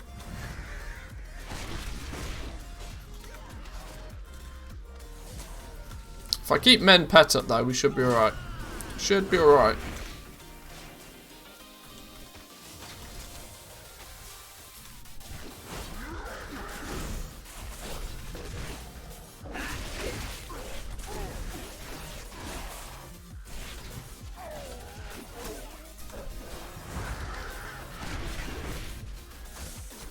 Come on, Gruffhorn, fight through it.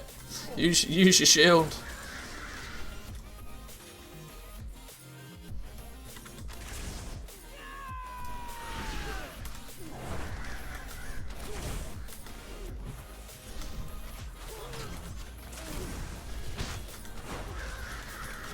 They both got heals.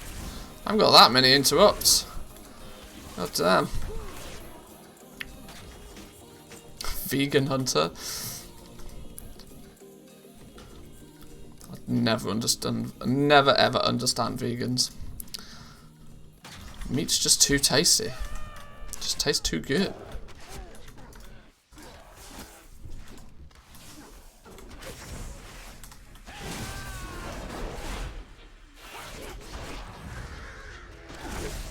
Oh god, I've let my goat die again. Oops.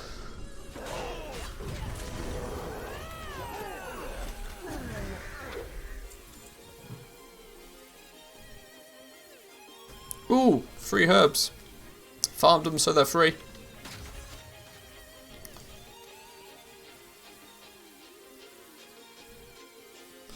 There's a treasure chest over here, though, I think, somewhere. Where's the treasure chest? It says there's a treasure chest. Where is this? It lies.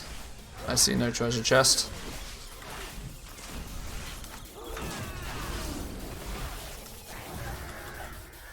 Oh, it is, look. Sneaky treasure chest here. Yoink.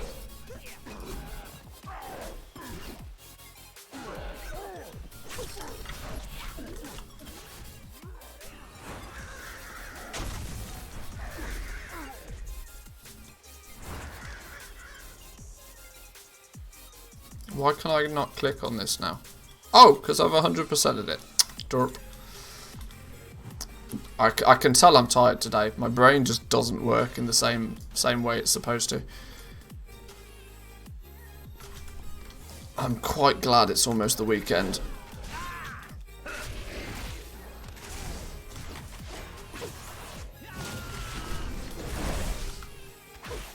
I've having my neck basically fail me. Oh, hang on. What's going on here? Oh, how'd I still die? Oh, fake news. God damn. Alright. Oh, at least we're actually pretty close. That's fine. I can live with that. Can we jump down here? I don't know if I trust jumping down there.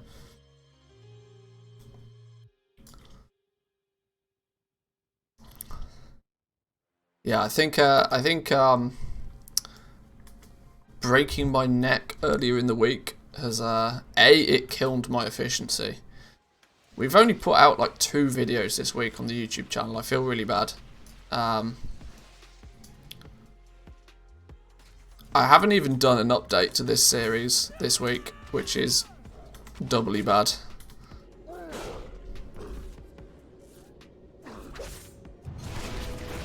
It's now it was last Wednesday I did the first video of this NA series. Yeah, I need to fix that. I need to get my ass into gear, I think.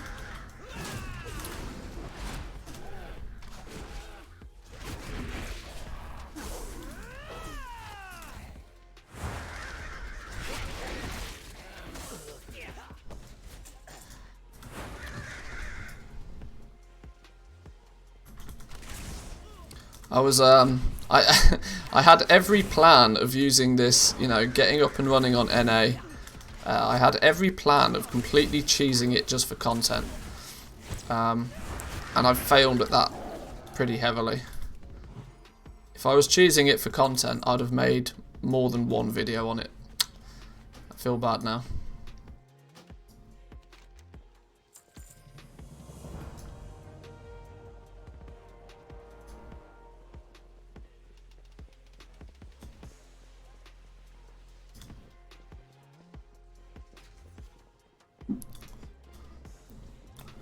Lunch break. Oh, it's a great smell. What's that? It's bacon. Mmm. Bacon. Literally the one smell that can... the smell of bacon could probably cure cancer. It's very powerful. I swear some scientists just need to make some bacon extract or something and it will cure all the diseases. Oh, I'm meant to be doing something. I forgot this is not just a fly about quest, this is actually a do something quest.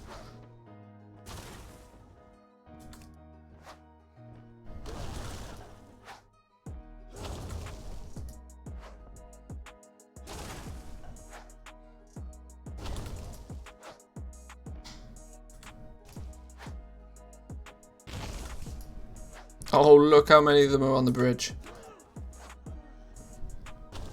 Boom!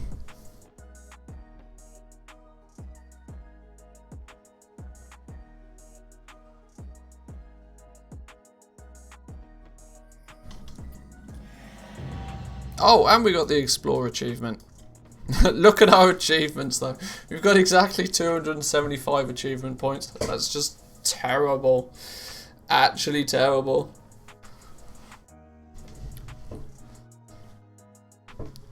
One day we'll... I think my main account is I can't remember how many achievements I've got on my main account now.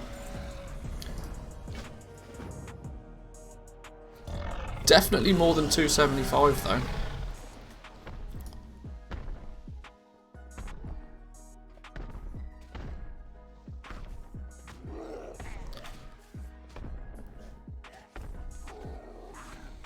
Just ran past these dudes. Could have, you know, just stood on them, squish them a bit.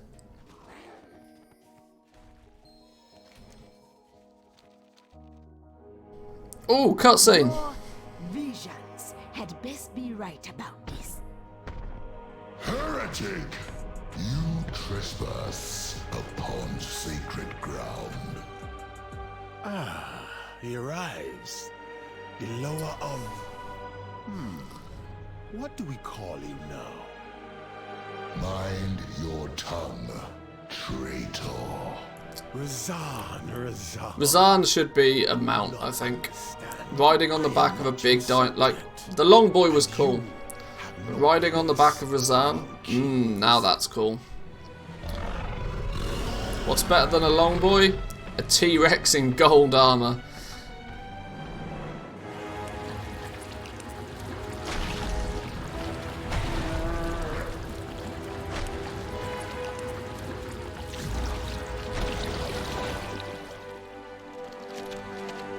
Time of the lower is done. Sorry, I should have also added spoiler alert, just saying. Approaches.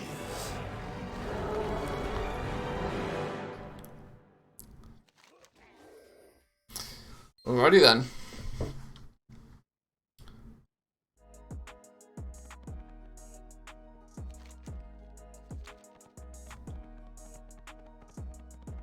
Why are we running here rather than... Oh, I don't know.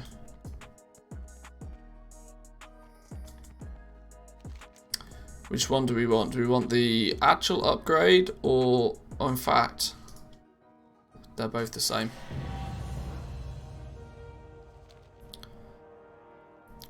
Oh, now we get the quest to actually do Untitled Chapter. 40,000 experience. That's actually worth what? That's half a level. We get half a level worth of experience just by running the dungeon now. Add that on top of the regular experience from doing a dungeon. Might be worth, you know. Might be worth. What's the random dungeon? See, the random dungeon's 33,000 experience. Should we just we're not planning on doing dungeons, but if we queue for this, if we get Untitled Chapter, we do it. If we don't get Untitled Chapter, we just, you know, leave. So we've doubled. That will gain us an entire level. Good luck finding a group of people at 4 AM in NA. Oh, you've obviously never tried. If we get Untitled Chapter, we'll do it. If we don't, we'll just leave it. And if we get the Deserter debuff, we get the Deserter debuff. Does not matter. This dude's a rare. Does he drop anything interesting? Probably not. Let's assume not.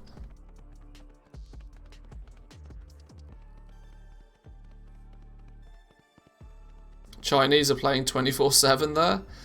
I think Americans are playing 24/7 there. Australians are online. Yeah, true. There's probably plenty of people.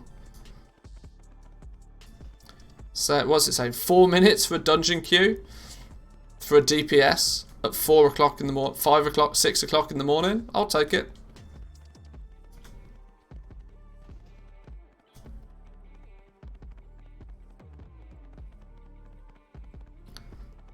Miss my yearly trip to London. British breakfasts, bacon. Yeah, I do miss a good full English breakfast. Definitely miss a good full English breakfast.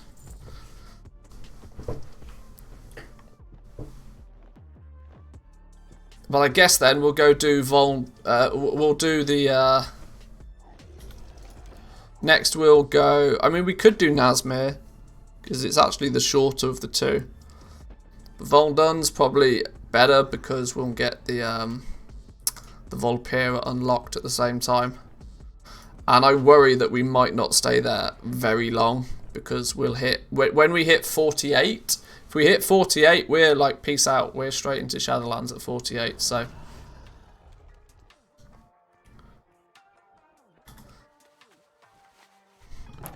Don't know about Area 52, but Illidan's full of Chinese players.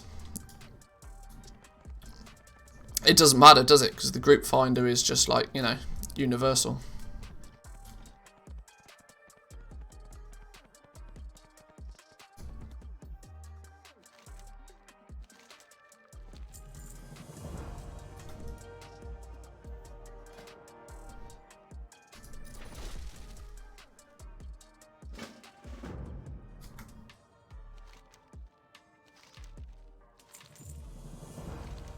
Oh, we need to change up our guide then. Although Zygor wants to take us to... Zygor doesn't want to take us to Voldun, but we want to go there. No, not Shadowlands, not yet. BFA, Zondazar, Voldun, go. Let's roll.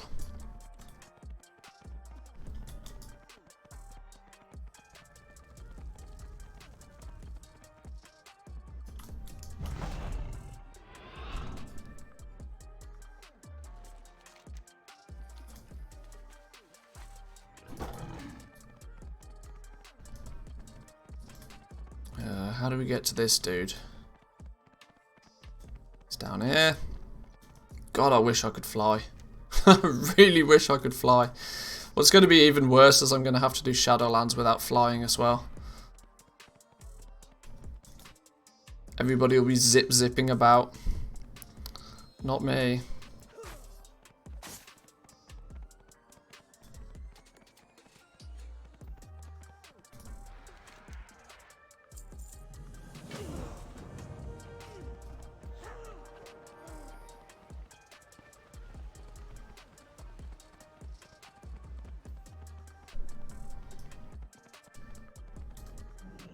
Hey, where's the quest dude gone?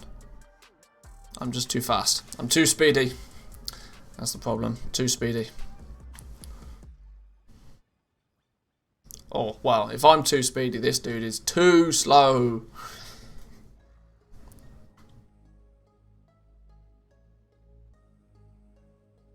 Dungeon queue's going to pop in a second anyway.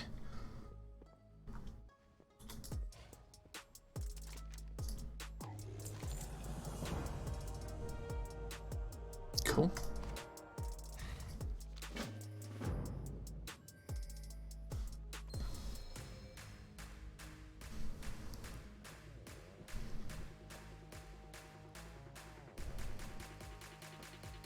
We're almost level 42 anyway, so if we'll ding 42 probably by the time we land. Like exploration experience will probably ding us to 42. If we get the right dungeon, that'll be 43. 44, 45, 46, 47, 48. 5 levels and we're in Shadowlands. 5 levels and we're in Shadowlands. It's not taking too long actually. It's not taking too long at all. Even with some detours doing some farming and whatever.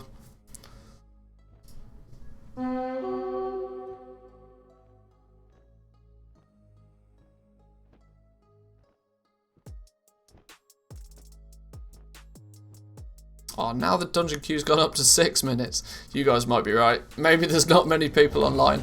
Boom! Lies.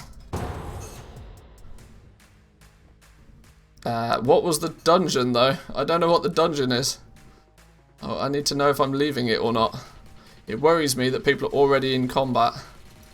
Which makes me think that this is halfway through just a random dungeon anyway.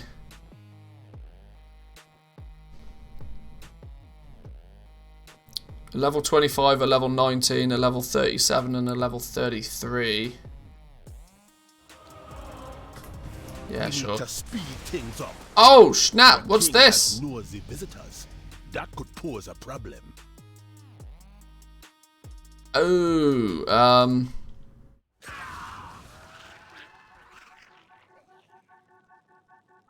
yeah, these dudes are going to get annoyed with me in a second, the fact that I'm not entering the dungeon. I'm cautious about doing this because this is also an instance thing. Let's see if I can just cheese this real quick. Can I transport to dungeon now? I can.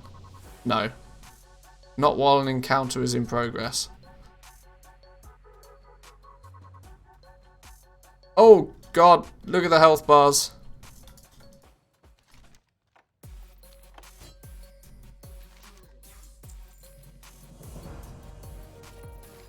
Well, I can't enter if they're in combat anyway, so let's wait for these health bars to stop bouncing up and down like a yo-yo.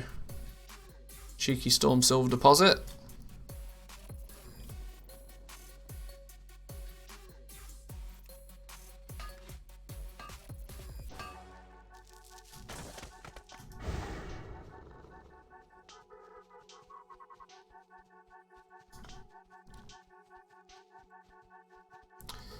This isn't filling me with confidence.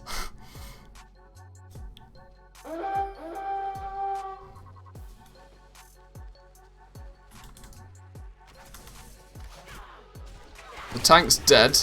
It's not a great start. The mage is also dead.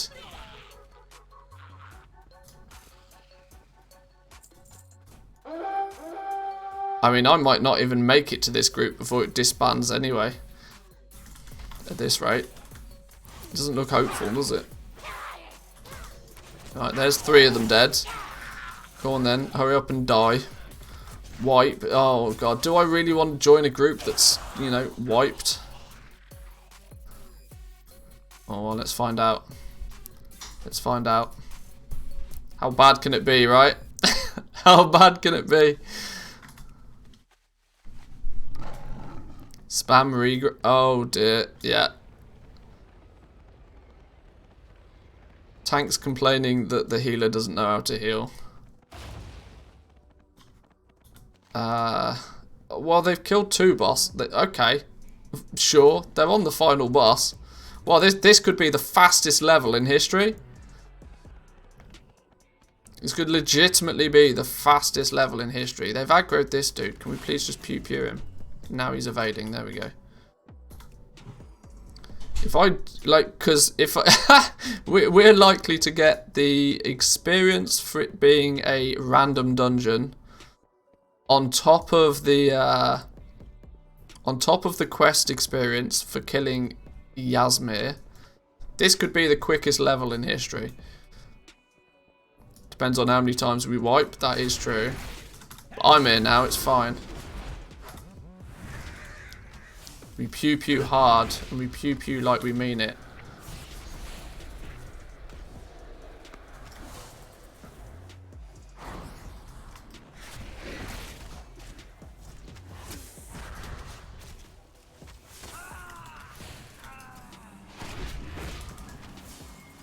Don't get hit by spiders, please.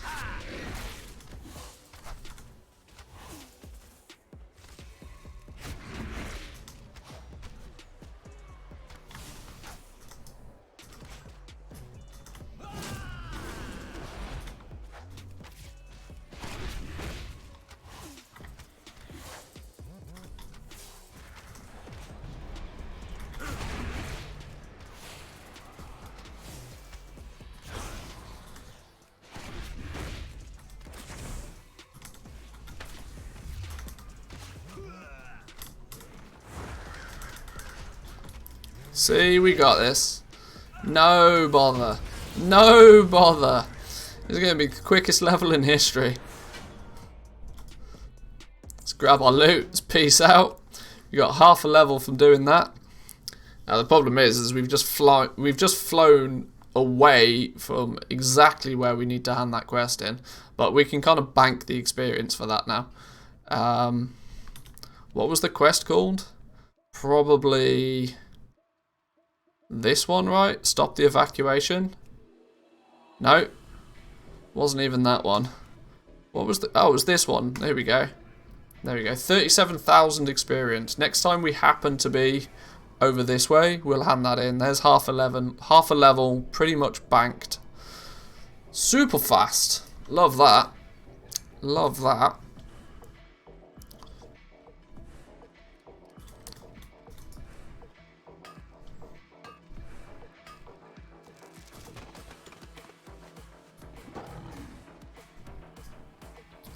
Find the banner.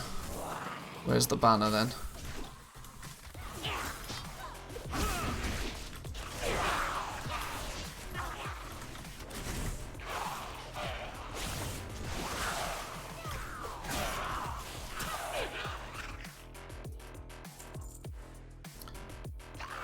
Hang on, what's Zan sending me on?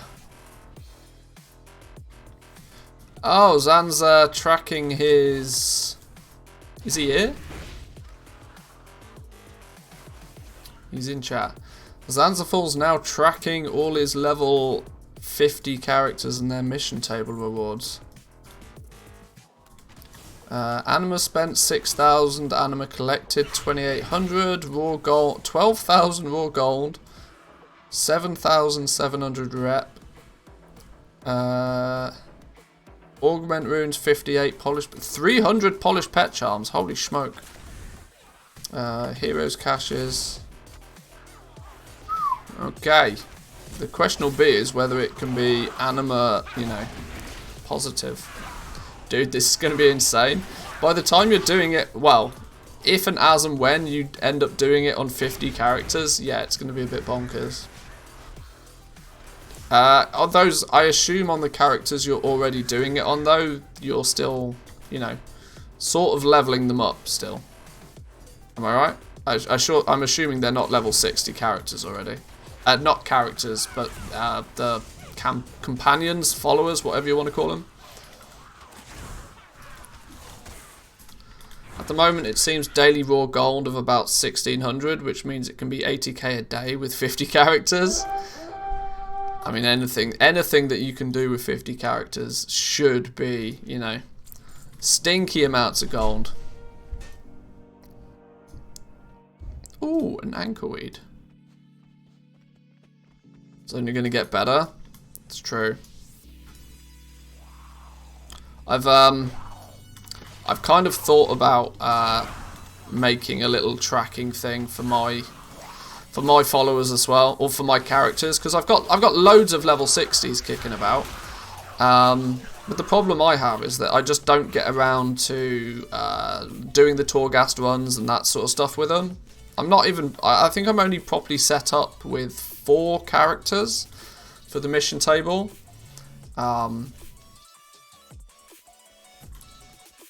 Which is bad,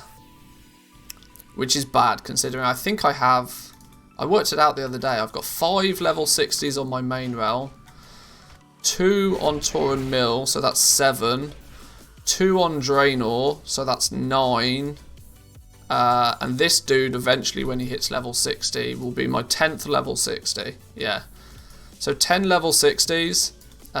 Why is this just chilling here? This is a PvP crate. I shouldn't be able to just randomly turn up and pick this up. Boom! Did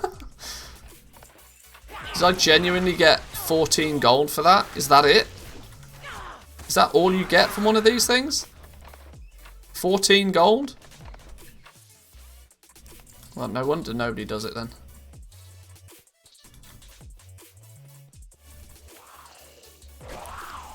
But yeah.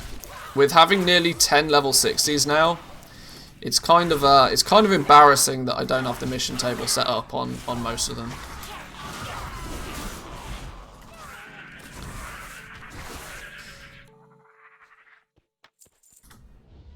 That's only the raw gold. On top you have the augment runes, crafting reagents, polished pet charms, reputation. The potential's huge. Yeah, I mean it was. I mean we've known for a while that it's super OP. You just gotta, you know, put the effort in to get it up and running to begin with. By the time you can just churn it out, it should be very, very lucrative.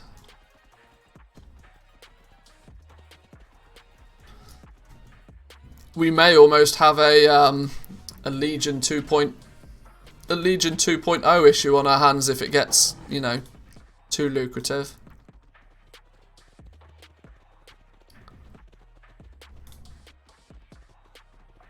Yeah, polished pet charms are it's a relatively easy conversion. You know, just buy pets and sell the pets. like with most things, there's the, you know, there's the requirement for you to actually sell something. But I mean, good luck trying to make gold without selling something to somebody at some point, so.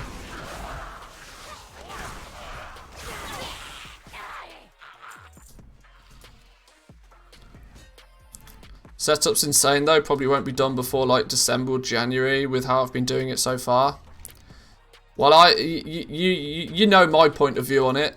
I think you're crazy for not buying boosts. Because I would consider the 1.2 million gold or whatever it is for the boost as, you know, an investment. You'll make that back on that character eventually. If I was to do something of 50 characters, there's no way I'd be leveling them up myself.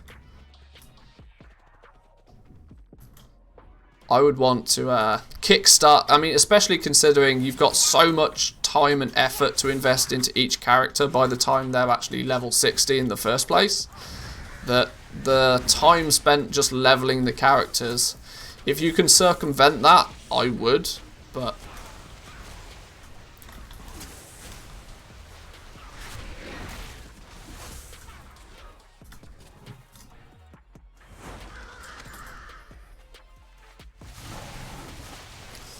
$273k times 5 for each boost. So if I wanted to boost all the characters, it'd be like 54 million investment. Yeah.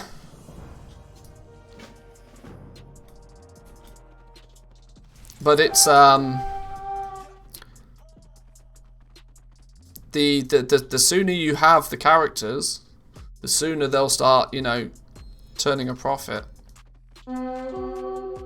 I get it, it's a lot though. Even if you, I don't know. Yeah, maybe when you look at it that way, it's a lot. But if you're then looking to turn 80k raw gold a day off the characters, you know, they'll start paying. You just lost $5. Hey, who's Mad this? Hatter _ yo. How we doing, Mad Hatter? Rah. what we raring about? Do I have to kill these things? Is that what I'm doing? Yeah. Thank you for the sub, my man. 4-month streak. Thank you, thank you. Even if you have the 60s, you still have to wait weeks for time gating anyways because of the souls or anima needed. Yeah, I guess there's an element of that. Yeah, I don't know. I overthink these things though, that's the thing. I genuinely overthink these things a lot. And I'm always looking for a way to spend my gold to, you know, help me make gold. If I need to spend 1 million gold, but it will pay for itself back again in a month or two, I'm kind of happy about that.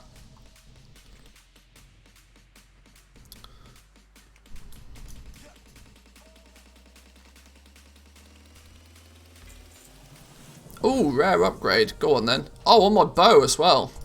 That's the best thing to get a rare upgrade on.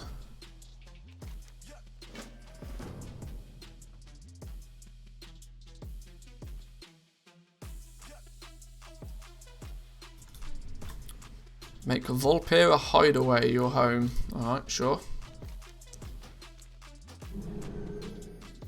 Pick up the flight path.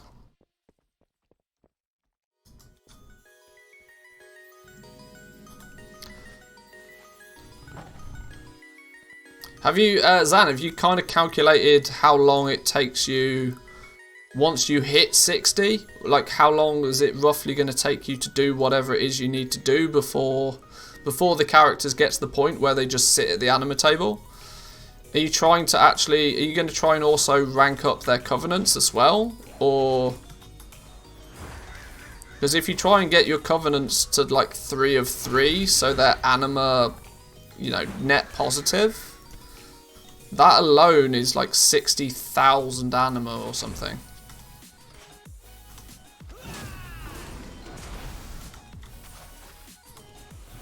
Average of 30 hours in-game play time. My last 2 took 26. Okay. So that's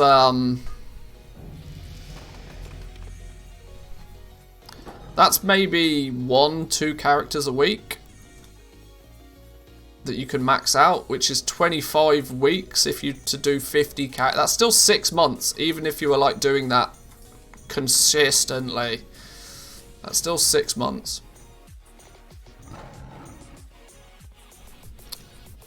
And I know you like your crazy challenges, but I worry you'll get bored halfway.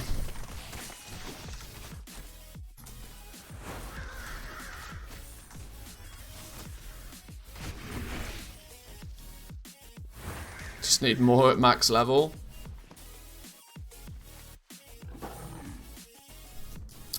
It's gonna be a bit of a cash cow by the time it's done, though. That's for sure. What the hell is a loose rock? And why did I pick up a loose rock? Throw a rock at a distant target. All right, sure.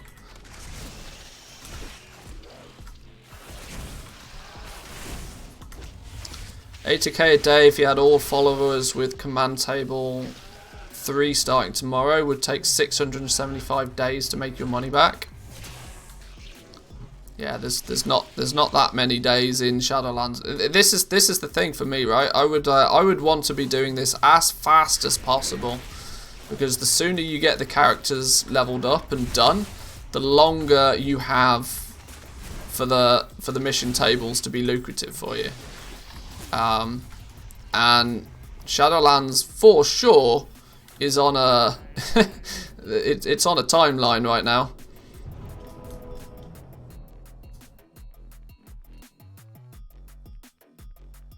But yeah, if you can get it done, hats off to you. That's it's going to be quite an achievement.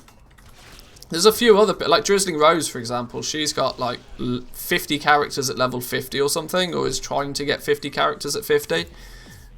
Getting them to 60 and, you know, mission tabled on top of that is probably 2 or 3 times the effort.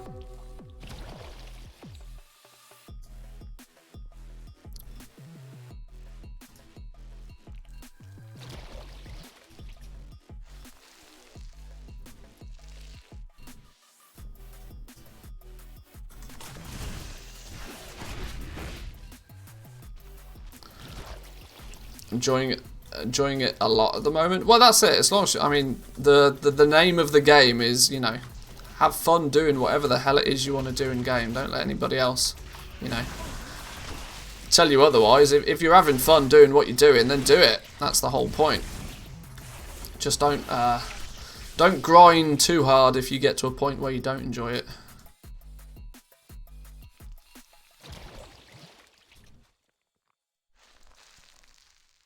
I'm the worst for that. Yeah, I know I'm pretty bad. I start projects and I never finish them, because if I get, the second I get bored doing something, I stop doing it. Which is bad from a content creator point of view, because yeah, it means you leave things half undone. But I cannot do things in game that I don't enjoy doing. There's way too many other games out there nowadays. And if I'm not enjoying it, I imagine most people watching probably aren't enjoying it either. That's kind of the point, right? Where's our pet flipping guide? Well, yeah, I got distracted by squirrels, and I had a better opportunity come up. Like, being able to get up and running on NA was a better opportunity for me right now than focusing on pets. Which is why we did, you know, a slight 180 on the whole pet thing.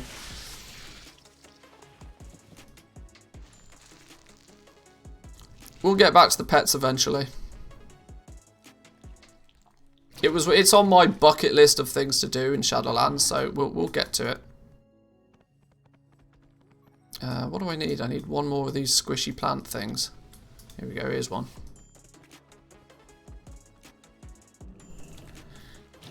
What's the purpose of this challenge? Gold or anything else? Did you consider how much gold you can even farm instead of leveling and setting it up? How long is it going to take before it will be fixed, like Garrison and other things? Are you referring to me or Zan on this one? Hello. What's up? Okay.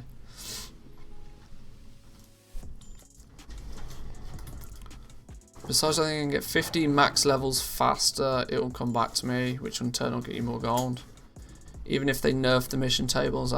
Yeah, that's my concern with the whole sort of 50 level 50s, is that what happens when, you know, Shadowlands eventually its time is done.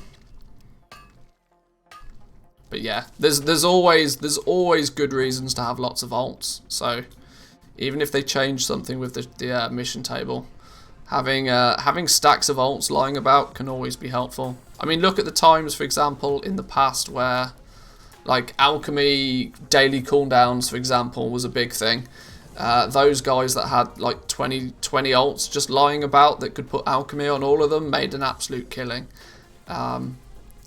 There's always good reasons to have lots of alts.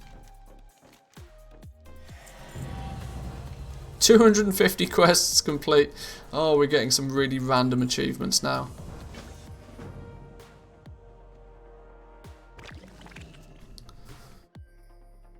Belagar, how we doing? Welcome, welcome. They've only ever nerfed mission tables after the expansions is finished. Yeah, that's true. During the expansion, they tend to just kind of leave it as it is. Pets probably be good for 3 months after 9.2 when everybody's got nothing to do, so you might be right in what you're doing. Yeah, the pet market is one of those ones that tends to have a greater success kind of when everything else is kind of done and dusted. When people get into collector mode, which is always towards the end of the expansion, where people start, you know, trying to fill out their toy collections, their mount collections, their pet collections, that sort of stuff. It's at that point where I think focusing on pets for me makes more sense. I should probably, you know, get to grips with it before then, but right now, getting a presence on multiple different servers is more beneficial, I think. Plus, I've wanted to move on to the NA realms for ages, so the opportunity arose, so I took it.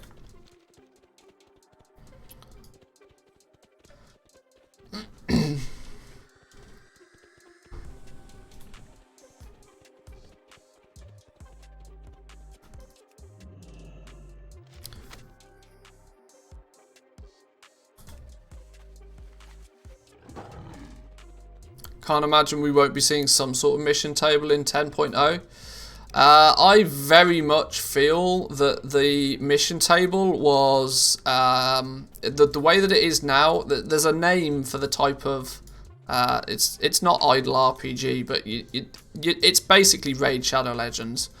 The whole the turn-based. Oh, what's the There's a name for that style of game, which is very indicative of mobile games.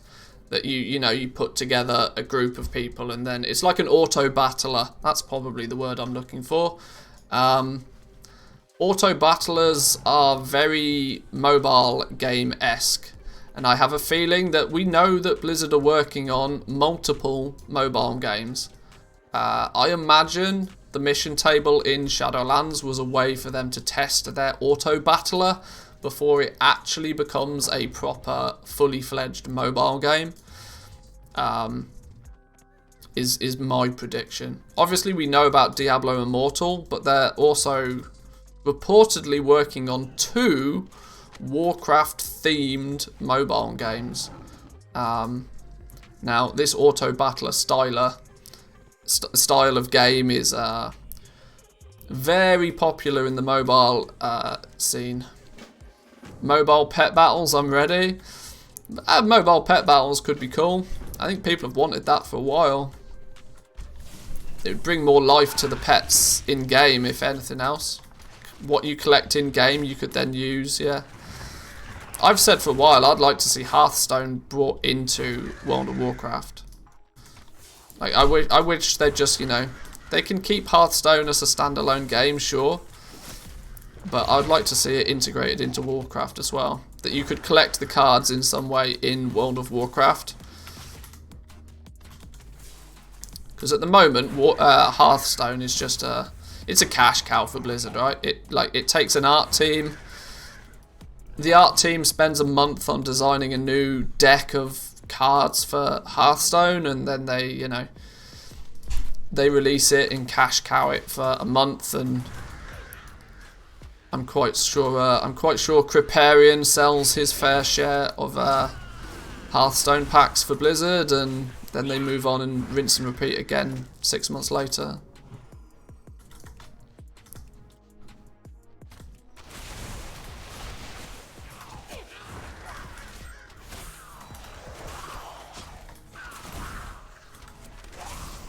He secretly wants to become American. No offense, Americans, but I really don't. What are we trying to find over here? Some sort of trinkets or something.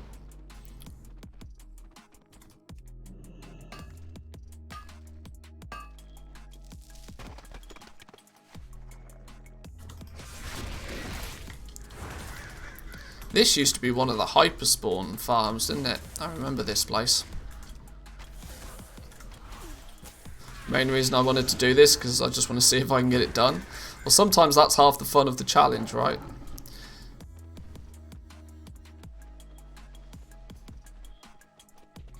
Doing something that people don't think a normal person should be able to do, even if there's not huge benefit for doing it.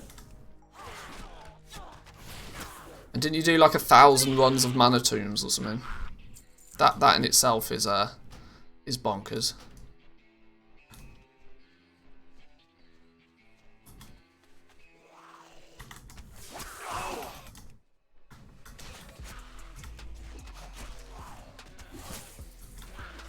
Just started selling lovebirds, have 23 on my auction house tunes guild bank, and have already sold 2 for 150k. Now's the time to be doing it. We're about as far away from lovebird season as humanly possible. So I would suggest that, yeah, now's probably not a bad time to be doing it.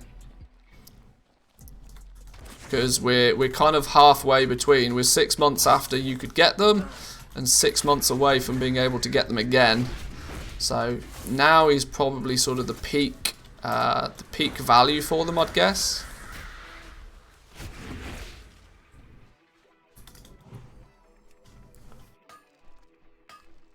Not to mention with the dip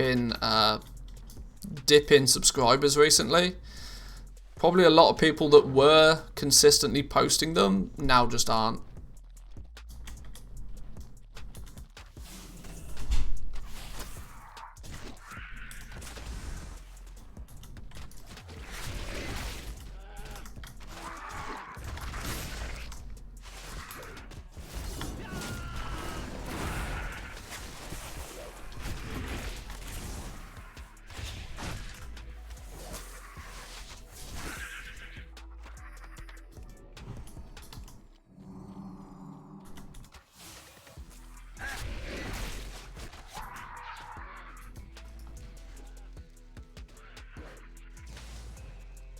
Shaping Fate might do the trick for sustainability.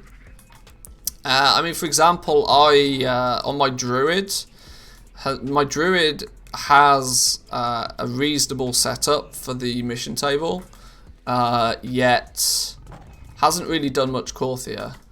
I ran out of anima. I spent like 20 minutes running around Korthia. I did the Shaping Fate and a lap of the treasures and killed a few rares, and I had 2,500 anima.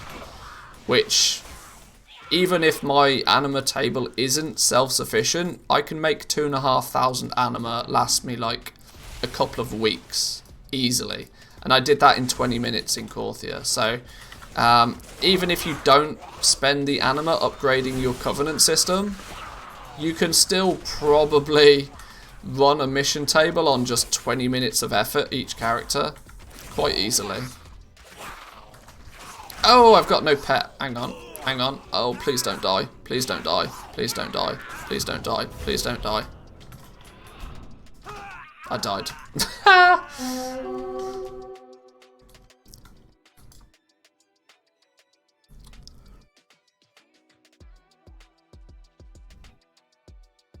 It's the difference between, like, if you can get 2,500-3,000 anima on a character per week to run the mission table, if you're banging out like ridiculous amounts of missions eventually, you probably don't need your Covenant 3 out of 3.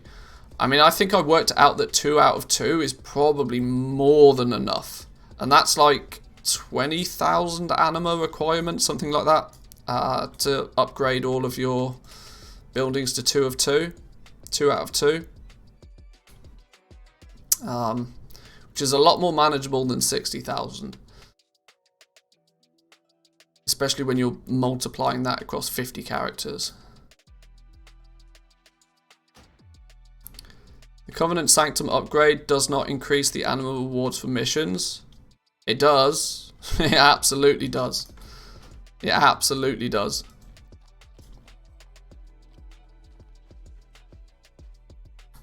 %100% it does. It basically takes a mission that would give you, say, 2 blue tokens, which are 235 tokens, and will give you a third one. So yeah, it absolutely definitely does.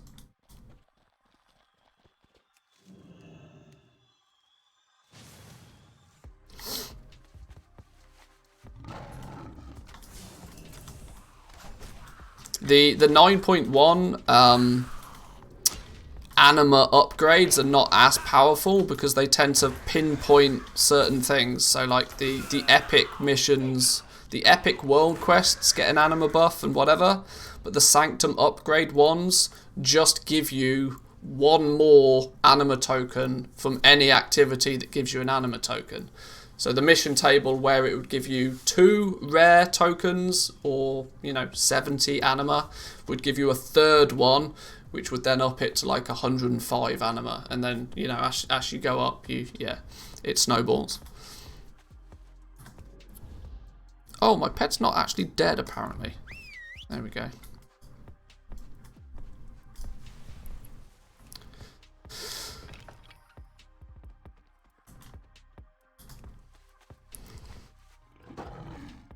But the increase is probably not worth. Takes too long to grind the anima for all the upgrades. Oh, this is what, like I said, leaving it at like, you want to do some of the upgrades. One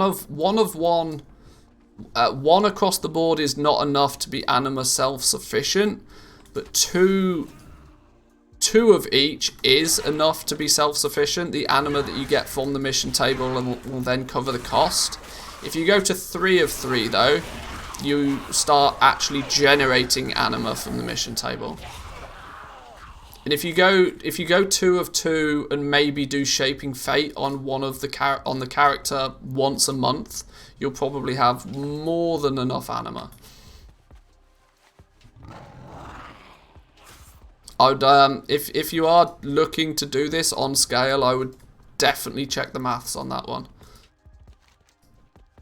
If you track it for a week, you'll probably start to get a good idea.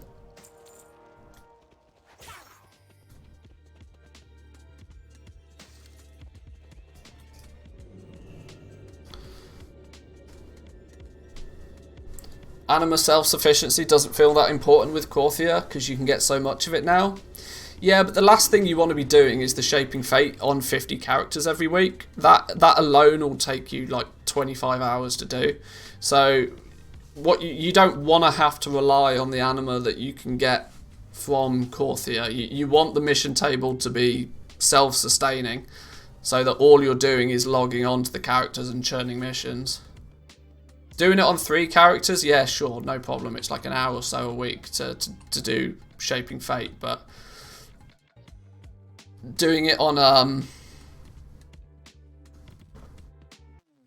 when you scale it to like 50 characters, it gets, a bit much.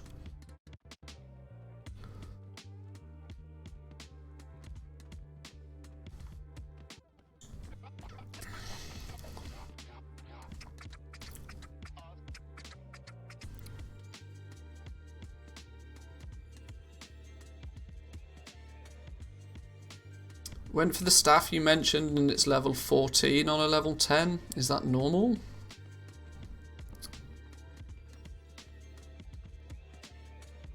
Oh, this is the wizardry trick for, yeah, OP staff, I remember.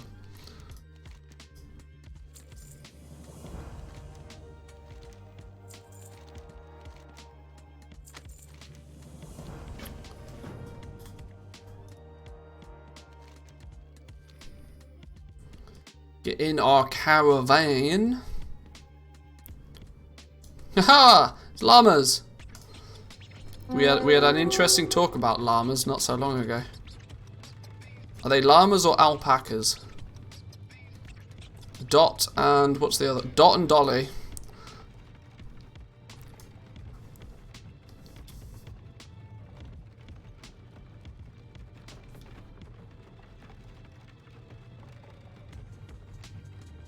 Just found out something cool about that Hikili add-on. If you sim your character on raid bots, you can import that string and get a tailored rotation for your character's current gear and spec for maximum DPS. That's crazy. Well, there we go. There we go. In before Echo are using Hikili rotation add-on.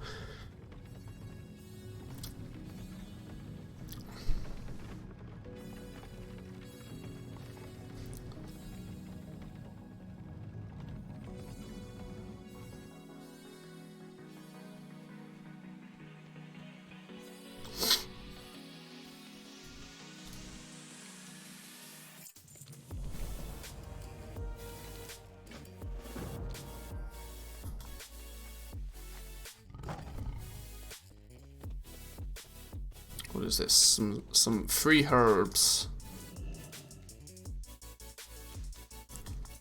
How's the NA grind going? We're putting a bit of time into leveling at the moment. Having done a reasonable amount of low-level farming over the last few days, it's about time to push the levels a little bit. It would be nice if before long we could get into Shadowlands and, you know, just start chipping away at the levels there. If nothing else, just giving us access to some of the Shadowlands materials. We can start playing around with professions. Getting to 48 is kind of something that I want to do quite quickly. Because I'm not sure how long we're going to spend doing any sort of farming, because while I know it's sensible, let me put it this way, I don't like farming. Regardless of how sensible it is, I don't like it. There may be the desire for me to just get up and running with some professions quite quickly. It's difficult though, right? Because I'm trying to replicate sort of a new player experience, but it's hard because I can't forget what I already know. And I already know that if I was to pick up jewel crafting right now and start prospecting ore, I could make a killing. I already know that I could make just filthy amounts of gold with jewel crafting. Materials are cheap, legendaries and crafts are expensive. I mean, it's like... It's the perfect situation.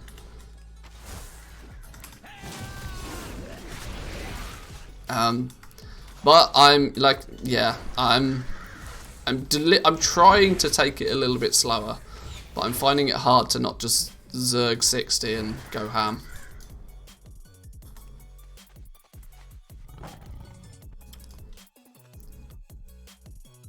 My failed druid's 241 item level, I went from 5.5k DPS to over 7.5 consistently single target just by changing the Hikili string generated from raid bots.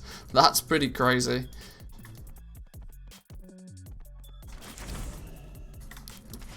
That goes to show, right, that it's all good and well having gear, but if you don't press the buttons in the right order, it doesn't matter. Got to press those buttons right.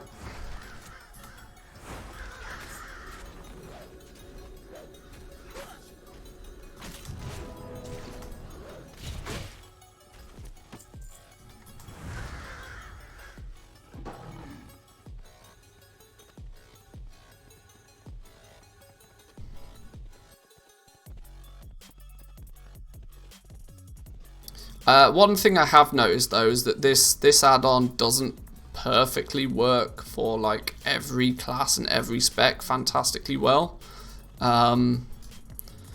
because it's kind of designed for classes that have either a fixed rotation that they should follow or some sort of priority system.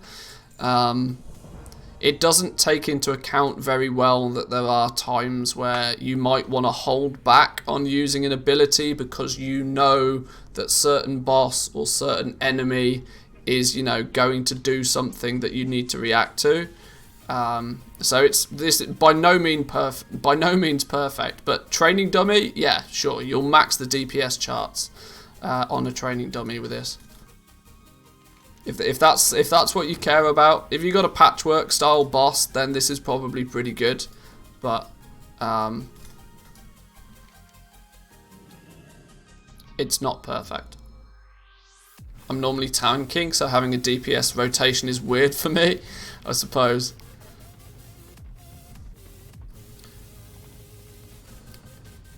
Tried it for a bit, it didn't seem to use cooldowns together.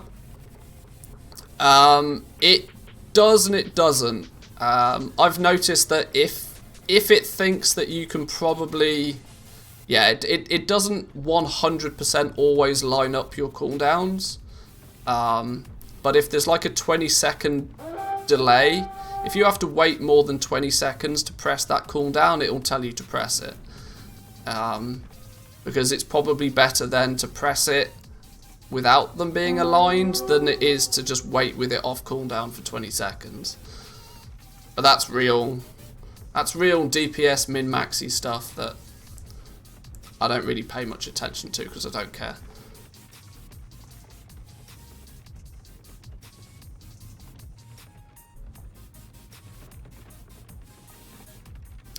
I have a feeling that I wasn't meant to take this cart wherever it's going. We still had stuff to do over there.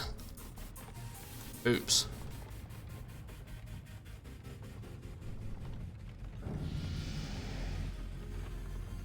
We just hit 44 though. We dinged in a caravan. That was pretty smart.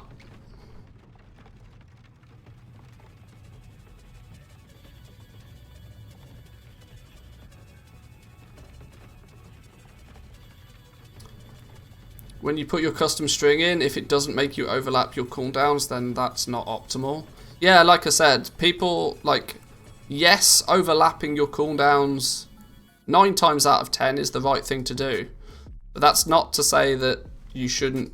You probably, if you have to wait 30 seconds to press your cooldown to make it overlap with something else, you may just be better off pressing the button in the first place.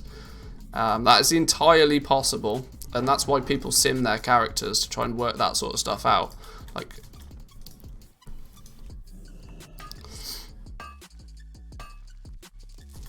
there's not always one correct answer.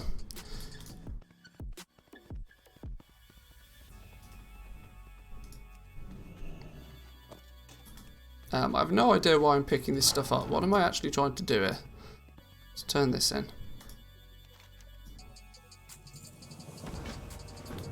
I think we've gone on a... We've missed a big old step here. We've missed a big step. Alright, cool, fine. I think we might miss a step. But though, boys and girls, I know it feels relatively early, but I'm going to call the stream here for today. I was up really late last night because I was on Dirty Irby's stream. So I'm really tired today, is the honest answer. Not only that, but I'm also going away for the weekend, so I need a little bit of time to get things prepared before the weekend. So I'm going to leave the stream here for today. Thanks for joining today. Hope you enjoyed. I appreciated your company while we did a little bit of goal making over on the NA. We'll be back on Monday. I'm wondering what to do next week, because next week's going to be a little bit broken as well. Monday I get my second COVID jab, so assuming everything's fine with that, it'll be scheduled as normal, but I'm not trying to make any definite plans, because, you know, if I catch a fever or something off the second jab, I might need to take a day or two midweek next week, so I'm not making solid plans for next week. But either way, we'll be back on Monday. We'll be doing a little bit of farming. We'll talk all things goal making, and hopefully we'll have a blast at the same time. So thank you once again, boys and girls. Enjoy the rest of your weekend, and I'll catch you on Monday. Peace.